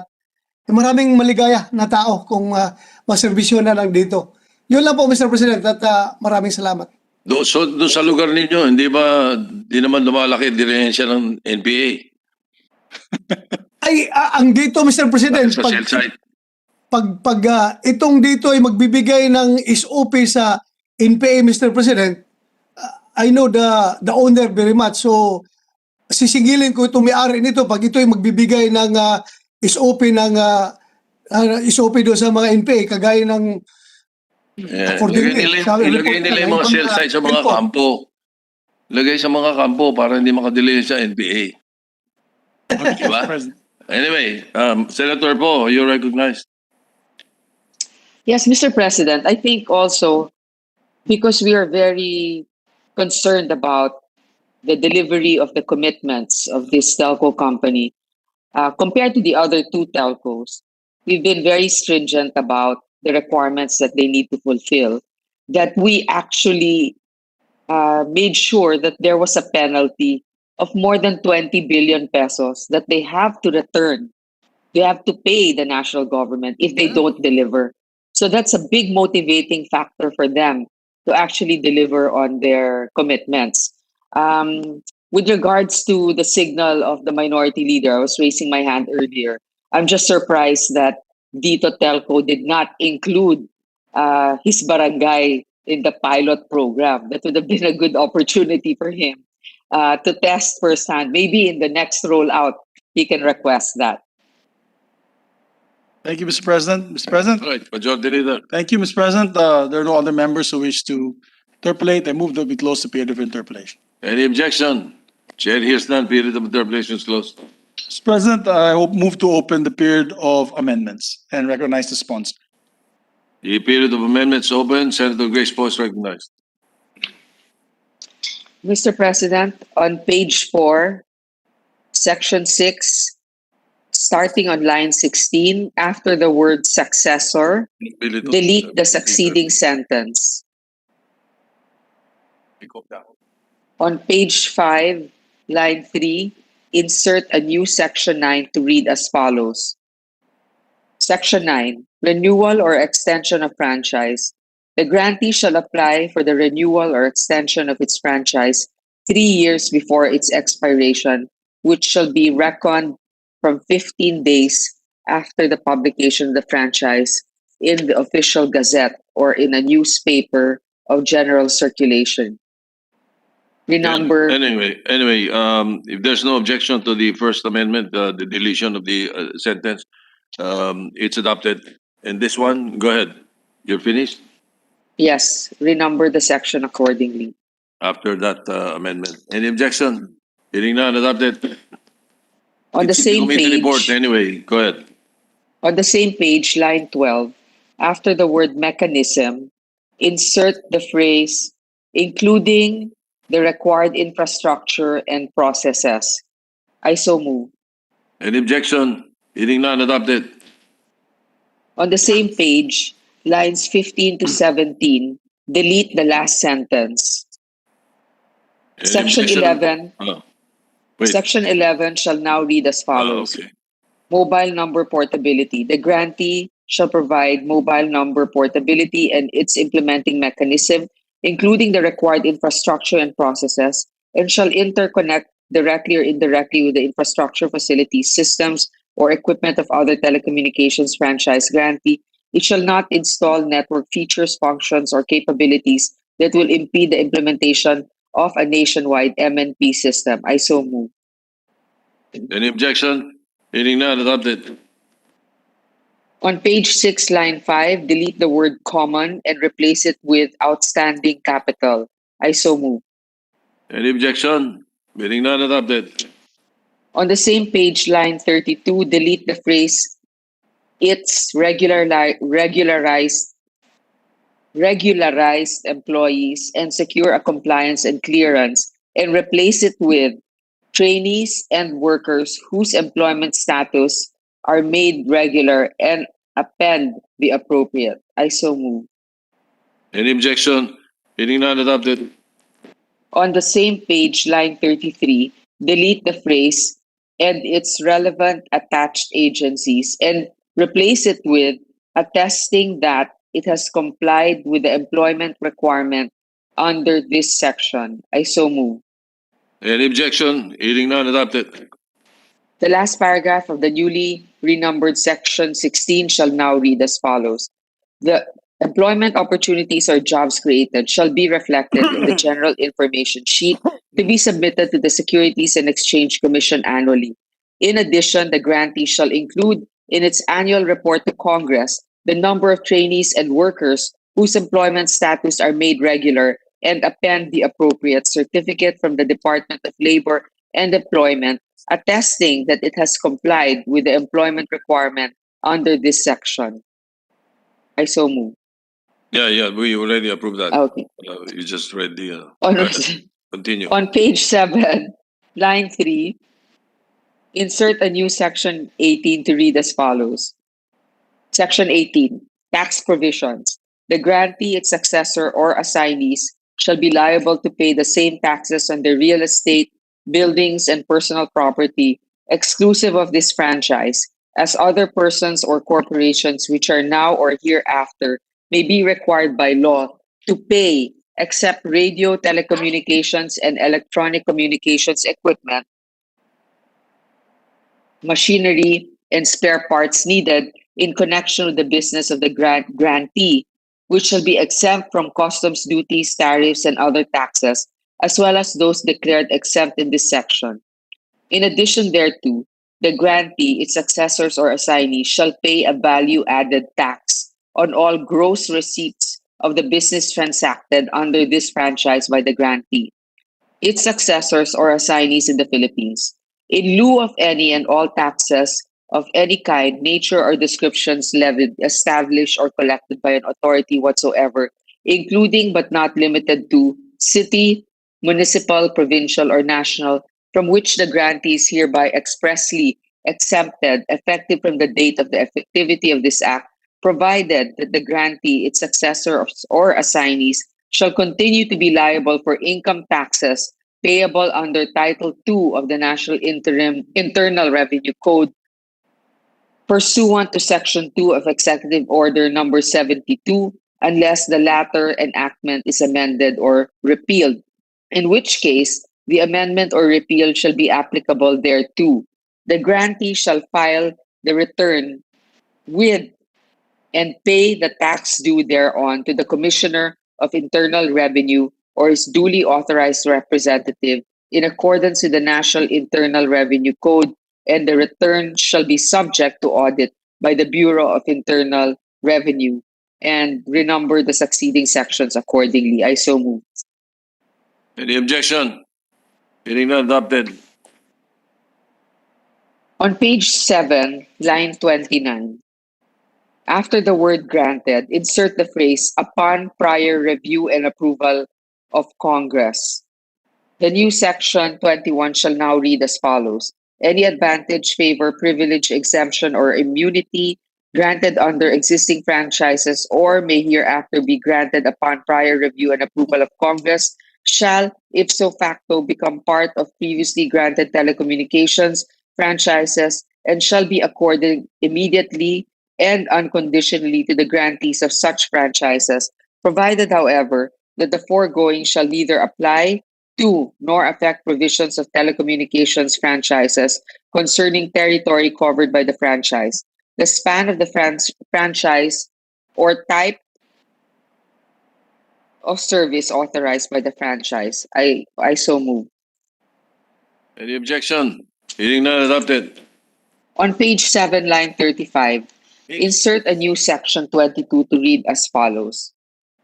Section 22, applicability. all other provisions of Republic Act number 8627, which are not inconsistent with the provisions of this act and remain unrepealed, shall continue to be in full force and effect, provided that all pending suits of whatever kind or nature, whether civil, criminal, or administrative, filed by or against the grantee in connection with the provisions of Republic Act number 8627 shall continue to be prosecuted under the said law, provided further that all valid and existing liabilities, fines, penalties, surcharges, and or unpaid tax assessments of the grantee from April 19, 1998 until the effectivity of this new act shall remain valid and enforceable under Republic Act number 8627. Renumber the succeeding sections accordingly. I so move. Any objection? Hearing none, adopted. Majority Leader? Yes, did we include already some of the amendments? Any other members who would like to wish to propose amendments? May we recognize Senator Minority Leader, Yes, Senator Vilon. May we propose, Mr. President, further to, as a consequence of the answers of the good sponsor during the period of interpellation, the insertion of the following section at the appropriate page and line. The proposed amendment will read as follows.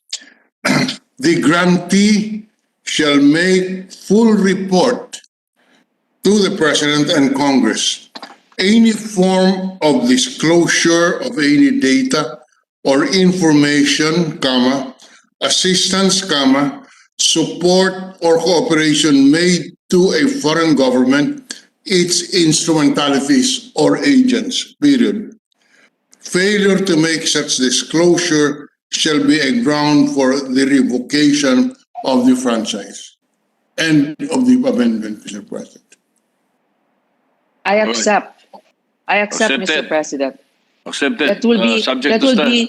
that will be on page 7, line 17, under the newly renumbered section 19 on reportorial requirement. Insert a new paragraph to read as follows, as mentioned by our minority leader, and I thank him. Better. Okay, any objection?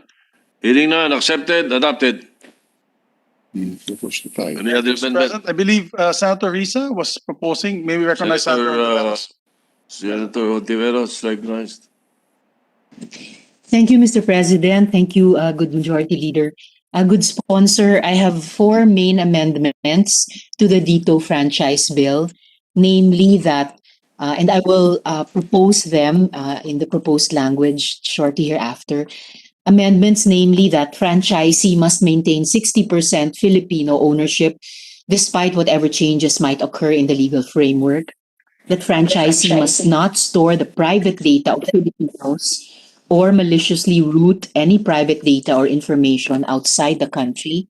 That the franchisee must submit to regular security audits of its network and facilities by the DICT, NSC, etc. And lastly, that any transfer of ownership will lead to revocation of assigned frequencies or a clause stating that any assigned frequencies shall be given up to be re-auctioned at regular intervals.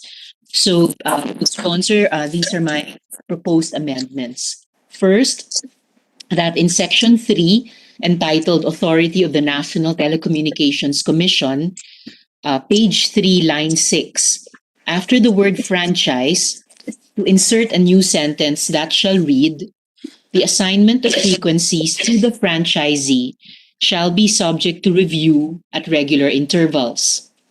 The NTC shall have the authority to reallocate redundant frequencies held by the franchise. I so good sponsor. What does the sponsor say?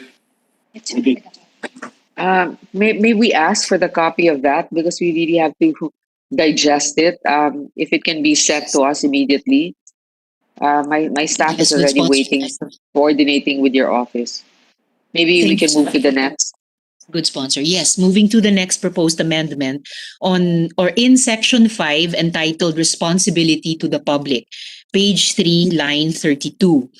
I propose to insert a new sentence that shall read, moreover, the franchisee shall not store and maliciously route any Filipino private data or information outside the country. I so move, Mr. President, good sponsor. I guess the operative word there is maliciously move, because I just don't want it to be confused as information that, let's say, it's actually the text that you're sending to somebody abroad might be interpreted as information that should not be sent because it's abroad. I mean, it will defeat the purpose of having a interconnectivity. So as long as it's malicious, can you read that again, please? Yes, good sponsor. Moreover, the franchisee shall not store and maliciously route any Filipino private data or information outside the country. The storing good sponsor is also important to prohibit in this representation's proposed amendment. Mr. President, I think, what if they set up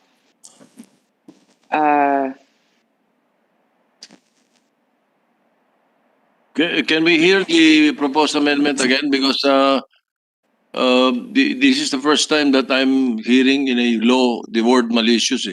What is the definition of malicious? You have to put it in definition of terms.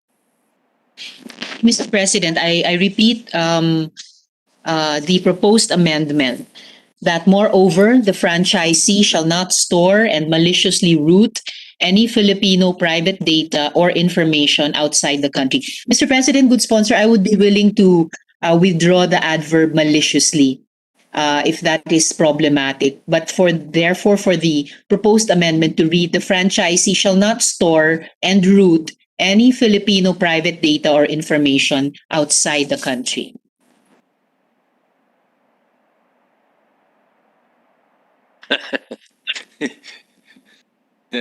What does the sponsor say?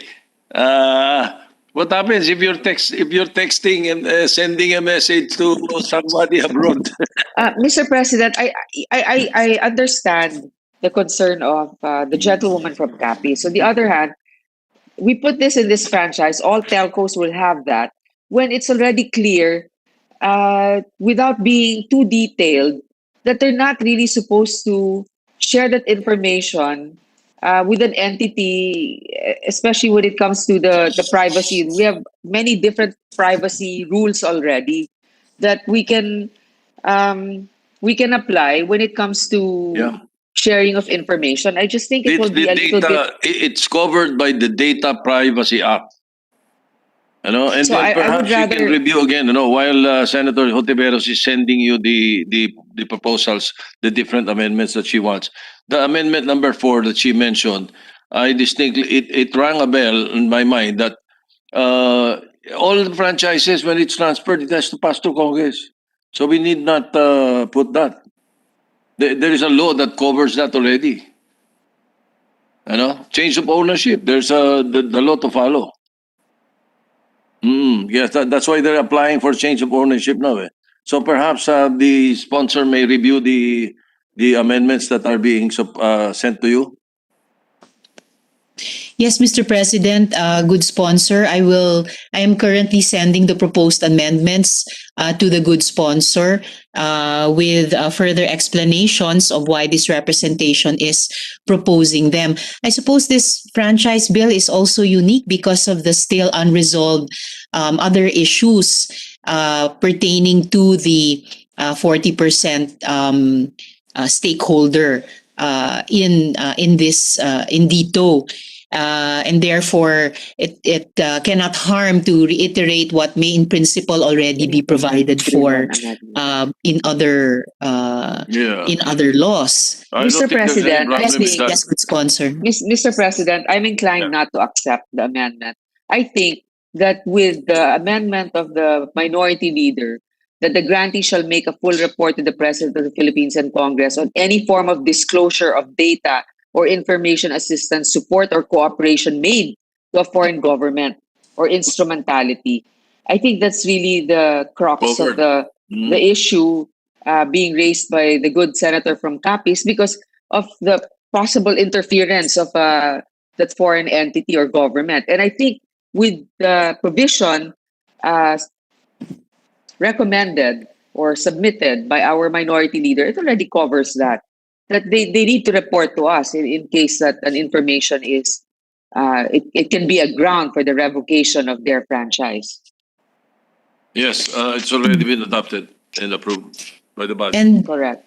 yes, Mr. President, good sponsor. And as I mentioned in the period of interpellation, I support that proposed amendment of the minority leader and thank the sponsor for being open to and now accepting it.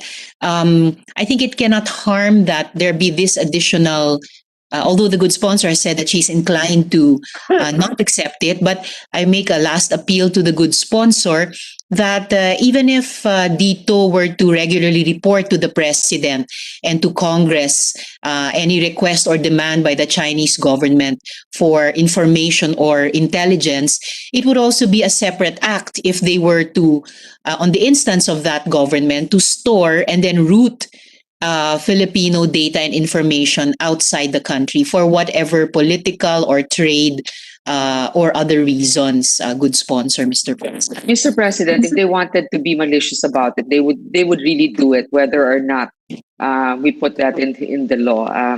They would steal that information. Now, I know you just want to add safeguards. I think that what the minority leader has proposed is enough of a safeguard that if they do such a thing, that the franchise can be revoked without going into detail. It would become a Thank you, good redundancy. sponsor. At least my Right. yes, Mr. President. Thank you, good sponsor and Mr. President. At least I have made my remaining apprehensions of record. I shall abide by the amendment proposed by the minority leader and accepted by the good sponsor. Thank you, good sponsor. So good sponsor, I return to the first proposed amendment, or is the good sponsor waiting for the transmittal from my office to her office? The first proposed amendment about the assignment of frequencies. We're still waiting. Yes. All right. Thank you, good sponsor. I already communicated. I'm sorry. I'm in self-quarantine at home, but I communicated already to my office and they confirmed that they are getting in touch with the good sponsor's office to transmit the proposed amendments in writing. Okay. Maybe we can speed this up. Can you read it again Yes. if you don't mind? Yes, of because- course, certainly, Okay. good sponsor. Can you read again the? Yes, the first proposed amendment is to Section 3, page 3, line 6. The assignment of frequencies to the franchisee shall be subject to review at regular intervals. The NTC shall have the authority to reallocate redundant frequencies held by the franchisee. Mr. President, I think the NTC already has that authority. They can assign and reassign frequencies. I don't know. That's my understanding. But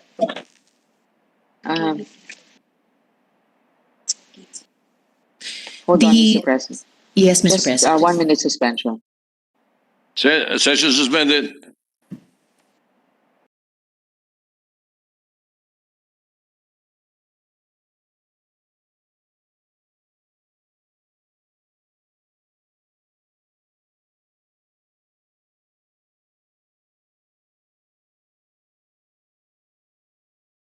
Mr. President, sorry. We're willing to accept the amendment. Thank you, good sponsor. Okay na. All right. Thank you. Any objection? Hearing none, adopted. Thank you, Mr. President, good sponsor. In Section 12, entitled Sale, Lease, Grant, Sale, Lease, Transfer, Grant of Usufruct, or Assignment of Franchise, page 5, line 31, I propose that following the sentence ending with Congress of the Philippines, to insert a new sentence that shall read, any transfer of majority ownership shall lead to the revocation of assigned frequencies. I so move, good sponsor, Mr. President.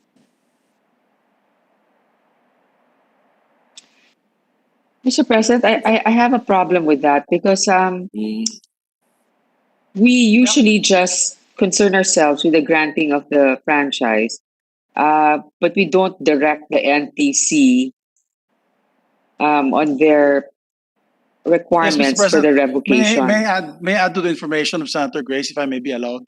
The problem there being is we do not prevent people from buying into franchises, but we require them to go back to Congress to report to us. Under that provision kasi, Mr. President, if you sell your majority stake, mawawala kaagad yung frequency mo. So, for example, if the ABS-CBN decides to sell majority stake of their company, then all of a sudden you lose Channel 2 and then 630 in the AM, which is not really fair. What is fair Wala nang is bibili. new Wala owner. bibili ng franchise. Yeah. Oh, tama. Yung dapat diyan magagawin nila is yung new owner has to apply to Congress on change of ownership. But not to automatically lose the frequencies. Kasi medyo madugo yan, Mr. Chairman. Correct. Mr. President. Yes, Mr. President, good sponsor. Yeah, Yes, Mr. President, yes, I'm inclined not to accept that amendment. All right. Thank you, good sponsor. It's all right. Perhaps the good sponsor also senses that some of this representation's proposed amendments are, in a way, in the spirit of this is like a sui generis bill because of the particular personality of Chinatel within dito. But I will submit, Mr. President, to the refusal of the good sponsor. Also thanking her for at least accepting my first proposed amendment, which also had to do with frequencies. I submit, Mr. President. Okay. And then second to the last proposed amendment, Mr. President, good sponsor, in section 17, entitled Reportorial Requirement, page 7, I propose to insert a new paragraph after line 16 that shall read, the guarantee shall also submit the regular security audits of its network and facilities by the DICT and the NSC, among others, to the Congress of the Philippines as part of its reportorial requirements. I so move, good sponsor. I accept, Mr. President. Thank you, good sponsor. Kung maintindihan natin, pwede nilang isubmit, pero sige. Thank you, good sponsor. Intindihin po natin sa tulong ng mga Para technical resources. mapagbigyan ko, Mr. President, yung ating masipag na gentle lady from Capiz. There's no harm in it. I mean, if we wanna take a look at that. Will you repeat the proposed amendment because somebody might object? All right, I shall, Mr. President. The proposed amendment to section 17, page 7, line 16 reads, the grantee shall also submit the regular security audits of its network and facilities by the DICT and the NSC, among others, to the Congress of the Philippines as part of its reportorial requirements. Senator Drilon, the minority leader is recognized. Response of the amendment, if the same requirement would apply to the existing franchise holders, principally Globe and Smart. Good minority leader, Mr. President. This representation did not contemplate that it also apply to the other companies, precisely because, as I mentioned earlier, the unique situation in which Dito is with the role, the important and sometimes controversial role played in it by Chinatel, Mr. President. Well, I think that, Mr. President, any provision that we add to this will apply to those other franchises. Huh? I thought the good sponsor was accepting it. I think. But there is an no, objection. Yes, no. Yeah, no, I'm just- Even if the sponsor accepts it, if there is an objection Apo. from the floor, that's why I ask if there is Yes, any Mr. President. objection, because if it applies to all, you should have consulted them.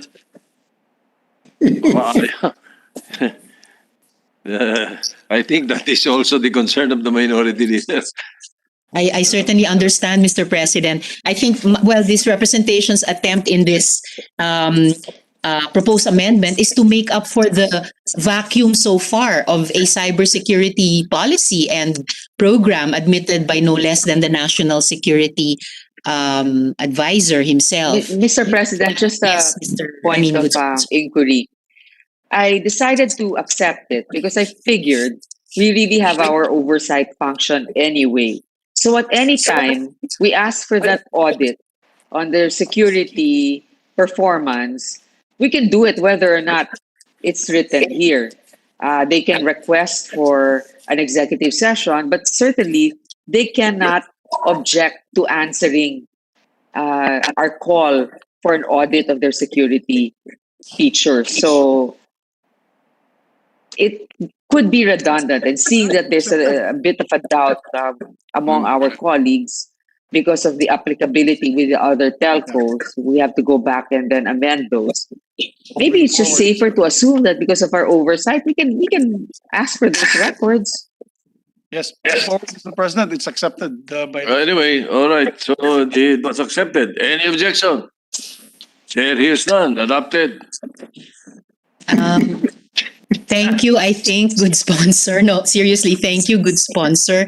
And lastly, a proposed amendment in Section 8 entitled Terms of Franchise, page 4, line 34. I propose to insert a new sentence that shall read, the franchisee must maintain that at least 60% of the franchise's capitalization must be owned by Filipino citizens pursuant to Article 12, Section 11 of the Constitution. I so move, good sponsor. Mr. President, that's already in our laws right now. And then if we amend the Public Service Act, then this franchise will be affected with regards to the percentage of ownership. So I would rather not be this detailed for this franchise. Otherwise, we'll have to go back and amend all of it. Yeah. So Mr. President, I may I add to that? May I add to object that, to Mr. it. President? It's in the Constitution now, Mr. President. Actually, it's in the Constitution that broadcast and telecoms, broadcast is 100% Filipino owned. Telecoms is 60-40, 60-40 rule. Unless we amend the Public Services Act. So many of my colleagues here seem very, I guess, averse on the lowering or the increasing of ownership in the Public Services Act. That's where we debate it, Mr. President. Not Kung here. tama ba, nabuksan natin o hindi. Not here in this law. Yes, it's redundant because under Right. this law, anyway, it's 60-40, Mr. President. Anyway, We I really think the cannot, sponsor does not accept. Yes.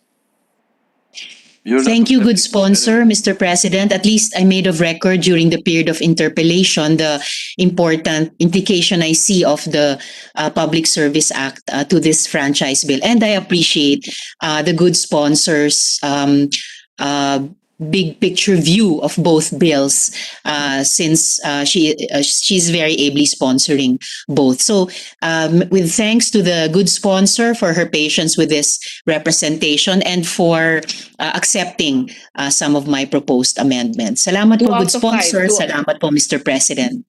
2 out of 5, okay na yan. All right, Majority Leader. Thank you, Mr. President. With that, I move to close the period of amendments. Any objection? Chair hears none. Period of amendments closed. Mr. President, I move to approve on second reading House Bill number 7332. So moved. Any objection? Chair hears none. House Bill 7332 is approved on second reading. Thank you, Mr. President. Mr. President, moving forward, I move to resume consideration House Bill number 7615 under Committee Report number 207. Any objection? Hearing none. Considerations in order. Mr. President, no member wishes to interpolate the measure. Move to close the period of interpolation. 7615. Any objection? Hearing none. Period of interpolation is closed. Mr. President, I move that we recognize the sponsor and open the period of amendments. Sponsors recognized. Mr. President, we have some committee amendments. Yes, proceed. On page 4, line 26, insert a new section 9 to read as follows. Renewal or extension of franchise. The grantee shall apply for the renewal or extension of its franchise 3 years before its expiration, which shall be reckoned from 15 days after the publication of the franchise in the official gazette or in a newspaper of general circulation. I so move. Any objection? Hearing none, adopted. On page 5, line 10, after the word mechanism, insert the phrase including the required infrastructure and processes. On the same page, lines 14 to 16, delete the last sentence. Section 12 shall now read as follows. Mobile number portability. The grantee shall provide mobile number portability and its implementing mechanisms, including the required infrastructure and processes, and shall interconnect directly or indirectly with the infrastructure facilities, systems, or equipment or other telecommunications franchise grantees. It shall not install network features, functions, or capabilities that will impede the implementation of a nationwide MNP system. This is the concern of Senator Gatchalian also, Mr. President. I so move. Any objection? Hearing none, adopted. On page 6, line 8, delete the word common and replace it with outstanding capital. I so move. Any objection? Hearing none, adopted. On the same page, line 30, delete the phrase its regularized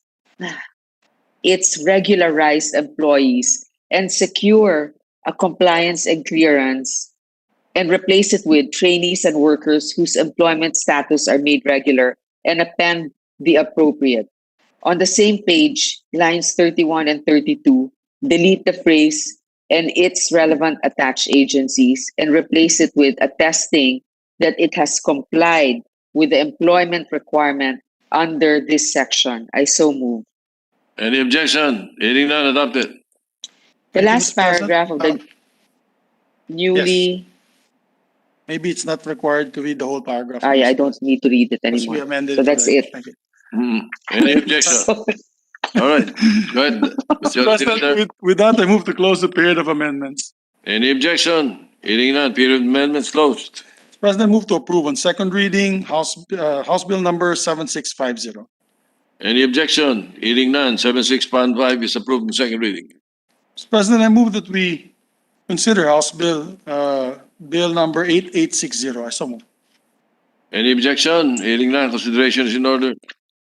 Mr. President, there are no members who wish to interpolate the measure. I move to close the period of interpolation. Any objection? Hearing none, period of interpolation is closed.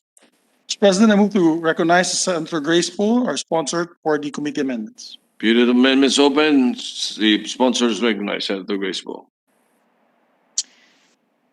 On page 3, section 10, line 43, delete the phrase job order workers, casual employees, and contract of service and replace it with end.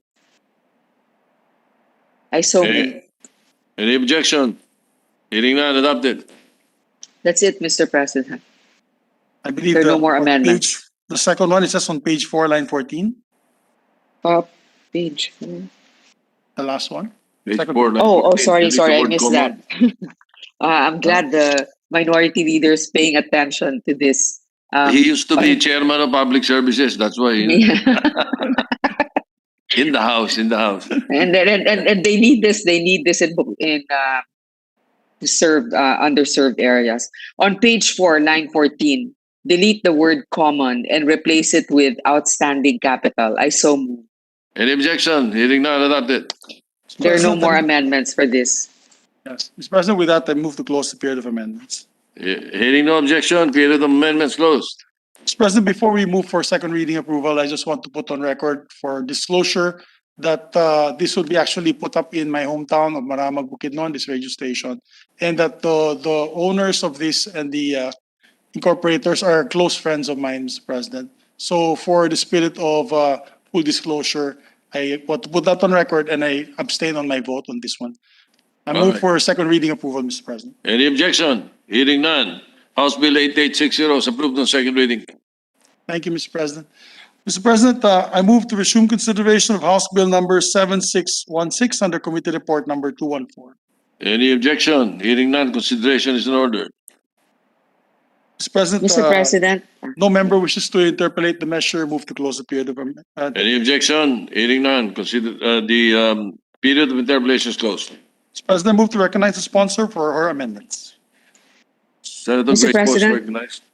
on page 2, section 4, line 16, after the word public, delete the sentence, the grantee shall strictly comply with the provisions of the Constitution, statutes, rules, and regulations, including labor laws and standards. I so move. Any objection? Hearing none, adopted. On page 3, line 5, insert a new section, section 7, as follows. Renewal or extension of franchise. The grantee shall apply for the renewal or extension of its franchise 3 years before its expiration, which shall be reckoned from 15 days after the publication of the franchise in the official gazette or in a newspaper of general circulation. I so move. Any objection? Hearing none, adopted. Renumber the sections accordingly. On page 3, lines 27, insert a new section 11 to read as follows.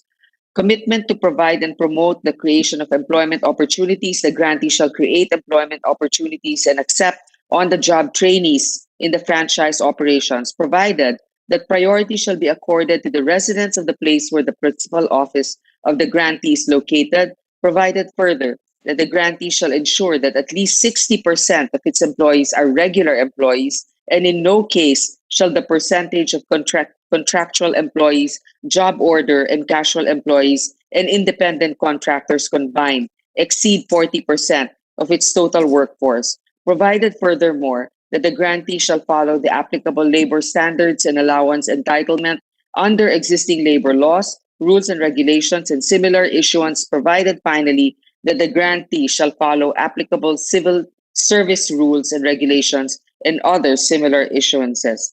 Renumber the succeeding provisions accordingly. I so move. Any objection? Hearing none, adopted. There are no more amendments, Mr. President. Majority Leader. With that, I move to close the period of amendments. Any objection? Hearing none, period of amendments closed. Mr. President, move to approve on second reading House Bill number 7616. Any objection? Hearing none, 7616 approved on second reading. Mr. President, due to my excitement and trying to go home early and passing the franchise, I forgot to suspend consideration of all 1, 2, 3, 4 measures. Mr. President, just for the record, my apologies. Well, yes, technically it became suspended when we approved the consideration of the next one. Anyway, My apologies. for the record, President.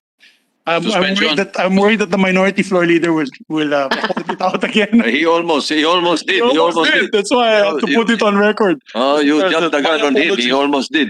My apologies. I got distracted with this beautiful fish tank behind him with all this I know nice it's fish. hypnotizing, isn't it? Yes, very nice background. Mr. President, moving forward, I move to resume consideration of House Bill number 7488. Any objection? Hearing none. Order. No member wishes to interpolate, Mr. President. Move to close the period of interpolation. Any objection? Hearing none. Period of interpolation is closed. May we recognize Senator Grace Poe, Mr. President, for our committee amendments. Move to open the period of amendments. Mr. Senator President, Grace Post recognized. Go ahead. on page 2, section 4, line 9, after the word public, delete the sentence, the grantee shall strictly comply with the provisions of the Constitution, statutes, rules, and regulations, including labor laws and standards. I so move. Any objection? Hearing none. Adopted. On page 2, after line 40, after the end of section 6, insert a new section 7 to read as follows. Renewal or extension of franchise. The grantee shall apply for the renewal or extension of its franchise 3 years from its expiration, which shall be reckoned from 15 days after the publication of franchise in the official gazette or in a newspaper or general circulation. I so move. Any objection? Hearing none. Adopted. Renumber succeeding sections accordingly. On page 3, line 34, after the word located, insert the phrase provided further that the grantee shall ensure that at least 60% of its employees are regular employees, and in no case shall the percentage of contractual employees, job order, and casual employees and independent contractors combined exceed 40% of its total workforce. On the same line 34, change the word further to furthermore. I so move. Any objection? Hearing none, adopted. Okay, I don't have to read the. Okay, No. there are no Thank you, Mr. other President. amendments. With that, Mr. President, I move to close the period of amendments. Any objection? Hearing none, period of amendments closed. Mr. President, I move to approve on second reading House Bill number 7488. So moved. Any objection? Hearing none. 7488 is passed on second reading. Move to suspend consideration of the same. Consideration of the measure is suspended. Mr. President, I Meron move palang radio station ng government, city government ng Davao. Meron Yes, po. yes, Mr. President. Existing na po siya. So they're... Mhm. Apo. Mr. President, I move that we resume consideration of House Bill number 8553. Any objection? Hearing none, consideration is in order. Mr. President, no member wishes to interpolate the measure. Move to close the period of interpolation. Any objection? Hearing none, period of interpolation is closed. Mr. President, may we recognize the sponsor and open the period of amendments. Senator Poe is recognized for the period of amendments. Yeah, this is Grant Palawan Broadcasting. On page 4, line 4, delete the phrase "its regularized employees" and secure a compliance and clearance, and replace it with trainees and workers whose employment status are made regular, and append the appropriate. On the same page, line 5, delete the phrase "and its relevant attached agencies" and replace it with attesting that it has complied with the employment requirement under this section. I so move. Any objection? Hearing none, adopted. All right, On the same line, same on page. the same line 23. page, on the same page, line 23, delete the word "common" and replace it with "outstanding capital." Any objection? Hearing none, adopted. There are no other amendments, Mr. President. With that, Mr. President, I move to close the Majority Leader. period of amendments, Mr. President. Ano yan? This is on 7488. Yes, Mr. A while President. ago. No, this is 8553. Right, let's 8553. finish this first. All right, the period of amendments closed. Mr. President, move to approve on second reading House Bill number 8553. So moved. Any objection? Hearing none, 8553 is approved on second reading. Can we just for the record, correct a word that was mispronounced in 7488 in Davao City? The word, ano yun?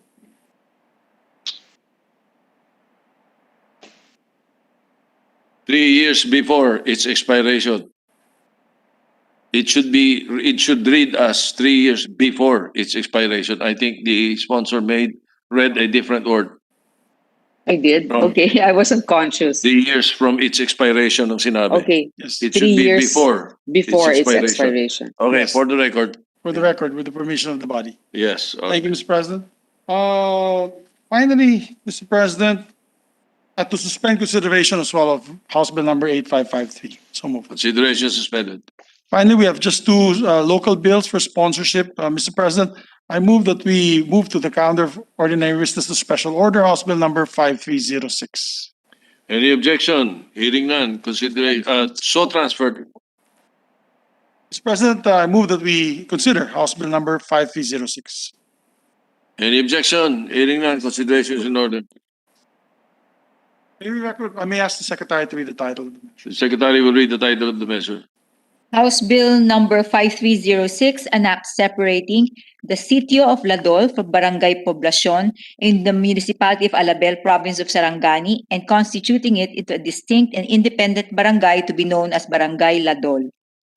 Mr. President, may recognize the sponsor, distinguished chairperson of the Committee on Local Government, no other than Senator Francis Tolentino, to sponsor the measure. Before I recognize Senator Tolentino, just for those who have been asking the presiding officer about the session and the time. We have decided to extend because as recommended by the Senate Secretariat and the medical services of the Department of the Senate, we have to declare a lockdown on the Senate from tonight up to Wednesday of next week. Until Thursday. No. The lockdown will be until there will be we will have no session Monday and Tuesday because of the lockdown. So we will resume on Wednesday only, and that is the reason that only because of very important undertakings that the Senate has to do, especially the commission on appointments. But that is the last day for the CA. But otherwise, we have to declare a lockdown from tonight up to Tuesday evening. Yes. And that is the reason that we have to accommodate these local bills that have been languishing in the Senate for quite some time already. And if we do not do anything now, we will not be able to take it up next week, and it will have to be taken up in May, in the 18th of May. So Yes, that's that's just for the record, for the information of our colleagues. Yes. So we are now recognize Senator Francis Tolentino to sponsor the measure. Thank you, Mr. President. This measure was, the committee report was filed December 15 of last year. Mr. President, I carry the weight of 147 pounds on my shoulder, a welterweight, Mr. President. This is a pet bill of Senator Manny Pacquiao. This is a bill filed by his brother emanating from the House Bill 5306 under committee report number 1155, which seeks to separate Sitio Ladol from Barangay Poblacion in the municipality of Alabel, province of Sarangani, to constitute an independent barangay to be known as Barangay Ladol. Mr. President, out of thoughtful and sympathetic regard for our hard-working staff, the secretariat who are here, the technical behind me, the security people, the janitors, the waiters, the pages, I will just be submitting a truncated speech, Mr. President, because they have to go home. It is almost 7 o'clock, and Yes. the curfew of my good friend, Mayor Calixto, will be at 10 o'clock. So, Mr. President, allow me just to submit as part of the records my sponsorship speech for the pet bill of Senator Manny Pacquiao and the House bill emanating, House Bill number 5306 emanating from his brother, Congressman Pacquiao, Mr. President. Thank you, Mr. President. All right. Mr. President, with that, we move to suspend consideration of the measure. Any objection? Hearing none. Consideration of House Bill 5306 is suspended, and the sponsorship speech of the sponsor, the chairman of the Committee on Law and Government, is placed on record. Mr. President, I move to transfer the calendar of ordinary business to special order House Bill number 8664. Any objection? Hearing none. So transferred. Mr. President, move to consider House Bill number 8664. Any objection? Hearing none. Consideration is in order. Thank you, Mr. President. May we ask Secretary to read the title? Secretary will read the title of the measure. House Bill number 8664, an act providing for the reapportionment of the province of Bataan into 3 legislative districts. Thank you, Mr. President. May we recognize the sponsor, Senator Francis Tolentino. Senator Francis Tolentino is recognized. Thank you, Mr. President. Again, I am directed by the Senate Committee on Local Government, to whom was referred House Bill 8664, entitled an act providing for the reapportionment of the province of Bataan into 3 legislative districts, and taking into consideration the inputs coming from the committee as well as the Commission on Elections, and the result would be, Mr. President, to redistrict Bataan as follows. First district will be composed of the municipalities of Hermosa, Orani, Samal, and Nabukay. The second district will be composed of the city of Balanga and the municipalities of Orion, Pilar, and Limay. And the third district will be composed of the municipalities of Bagak, Morong, Dinalupihan, and Maribeles. They have satisfied the constitutional requirements. Mr. President, again, as I mentioned in my previous sponsorship speech, out of respect and regard for the plight of our secretariat and the technical people here with us, and also Senator Lapid, who will still be going home to Angeles, Pampanga. I will Then just be with somebody waiting. Yes, I'm not familiar with that, Mr. President. And out of respect for our colleagues here, I will just be submitting a sponsorship speech to be part of the records of this committee report, Mr. President. Committee report number 204. Salamat po, Mr. President. Any objection? Yeah. I'm sorry. Majority Yeah, Leader. no, Mr. President, no, si Senator Joel Villanueva also, I think he's online. He says that he will, for the record, submit as well his Yes. sponsorship speech for Bataan. Submit the sponsorship switch. Oh. Ito yung ano, no? This is the Yes. what they forgot in the Constitutional Commission. Ah, ano po Dapat yun? nagpe-plebiscite din. Opo, Walang hindi po plebiscite. nagka-plebiscite itong proposition. Anyway, all right. So, All right. Mr. President, Suspension. yes. The consideration is suspended Mr. President, after the there's a submission. request by our colleague from Bataan, but I think, may I ask for 1 minute suspension, Mr. President? Session is suspended.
The leader, May I ask for 1 minute suspension again, Mr. President? suspension, Senate, session suspended.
Thank you, Mr. Majority President. Leader. Yeah, after a lengthy discussion,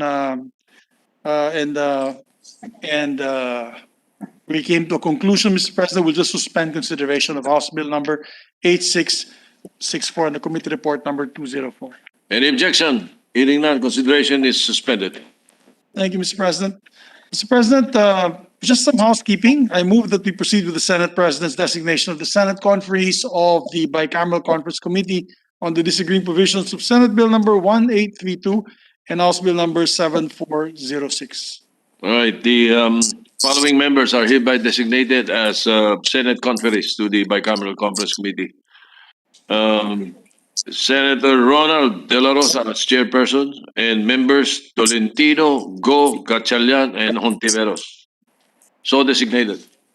Ito po yung walang kamatayang BFP Modernization Act na sinasabi ni Senator Ping Lacson. Matatapos na pala po, may mga kapatid. So with that, Mr. President, there are no other topics and matters to discuss today. I thank our colleagues for their kind indulgence and your explanation again, Mr. President, you wish to repeat for the record? So Yes, that, just for the record, yeah. so that it is noted. Because of the recommendation of the medical services and the secretariat of the Senate, we have to suspend. We have to declare a lockdown starting tonight until Tuesday evening. We will resume Senate work on Wednesday, and after that day, that will be the last day for the break of the second regular session. For the record. Thank you very much, Mr. President. Actually, I believe Congress is also going to do a lockdown. They already have 28. We have how many? 26? 24 confirmed COVID cases from our personnel. So, and this Congress has, I believe, 28. So, humahabol na rin tayo sa Kongreso. And I believe 80 were in the GSIS. Itong katabi natin, Mr. President, they're already on lockdown. 80, yeah. Oh, yung GSIS is already on lockdown. So, nevertheless, all of them now are under quarantine. correct. And there was a team that was under quarantine one week or 2 weeks ago already. Yes. So by Wednesday, we will have some semblance of a skeleton A force. workforce, Mr. President. Yeah. Just a reminder to our colleagues to stay safe, stay healthy, Tolentino. stay away from the crowds, and to stay home, Mr. President. Senator Tolentino. would like As a to. manifestation, Mr. President, a while ago I was designated as one of the members of the BICAM of the committee headed by Senator De La Rosa. If I'm not mistaken, Mr. President, a few days ago, although I don't have a copy of a journal, Senator Bato De La Rosa insinuated that I went against his committee during the bicameral meeting with the House. It's not correct, Mr. President. For the record, I am very supportive and protective of my committee chairman, Senator Bato De La Rosa. It just so happened, Mr. President, when I made a statement, it's not correct to state that I joined the House. No, the members of the House supported me, Mr. President. So when I shifted my position, they all joined me and supported Senator Bato De La Rosa. So I will always be protective of Senator De La Rosa. His institutional logo is to serve and protect. I will also serve and protect his committee, Mr. President. All right, thank you. That straightens out. By the way, again, we recommend to all the members that to all our colleagues that all the committee hearings that you would want to do will have to be virtual. You know, there will be no one in the Senate from tonight up to Wednesday or Tuesday evening. All right. So, Majority Leader. Thank you very much, Mr. President. Once again, my colleagues, please be careful, stay safe, sirs and ma'ams. I move that we adjourn session until 3 o'clock in the afternoon, Wednesday, March 24, 2021. So, Any objection? Hearing none, the session is adjourned until March 24, Wednesday, 2021. Congratulations. Congratulations, Grace.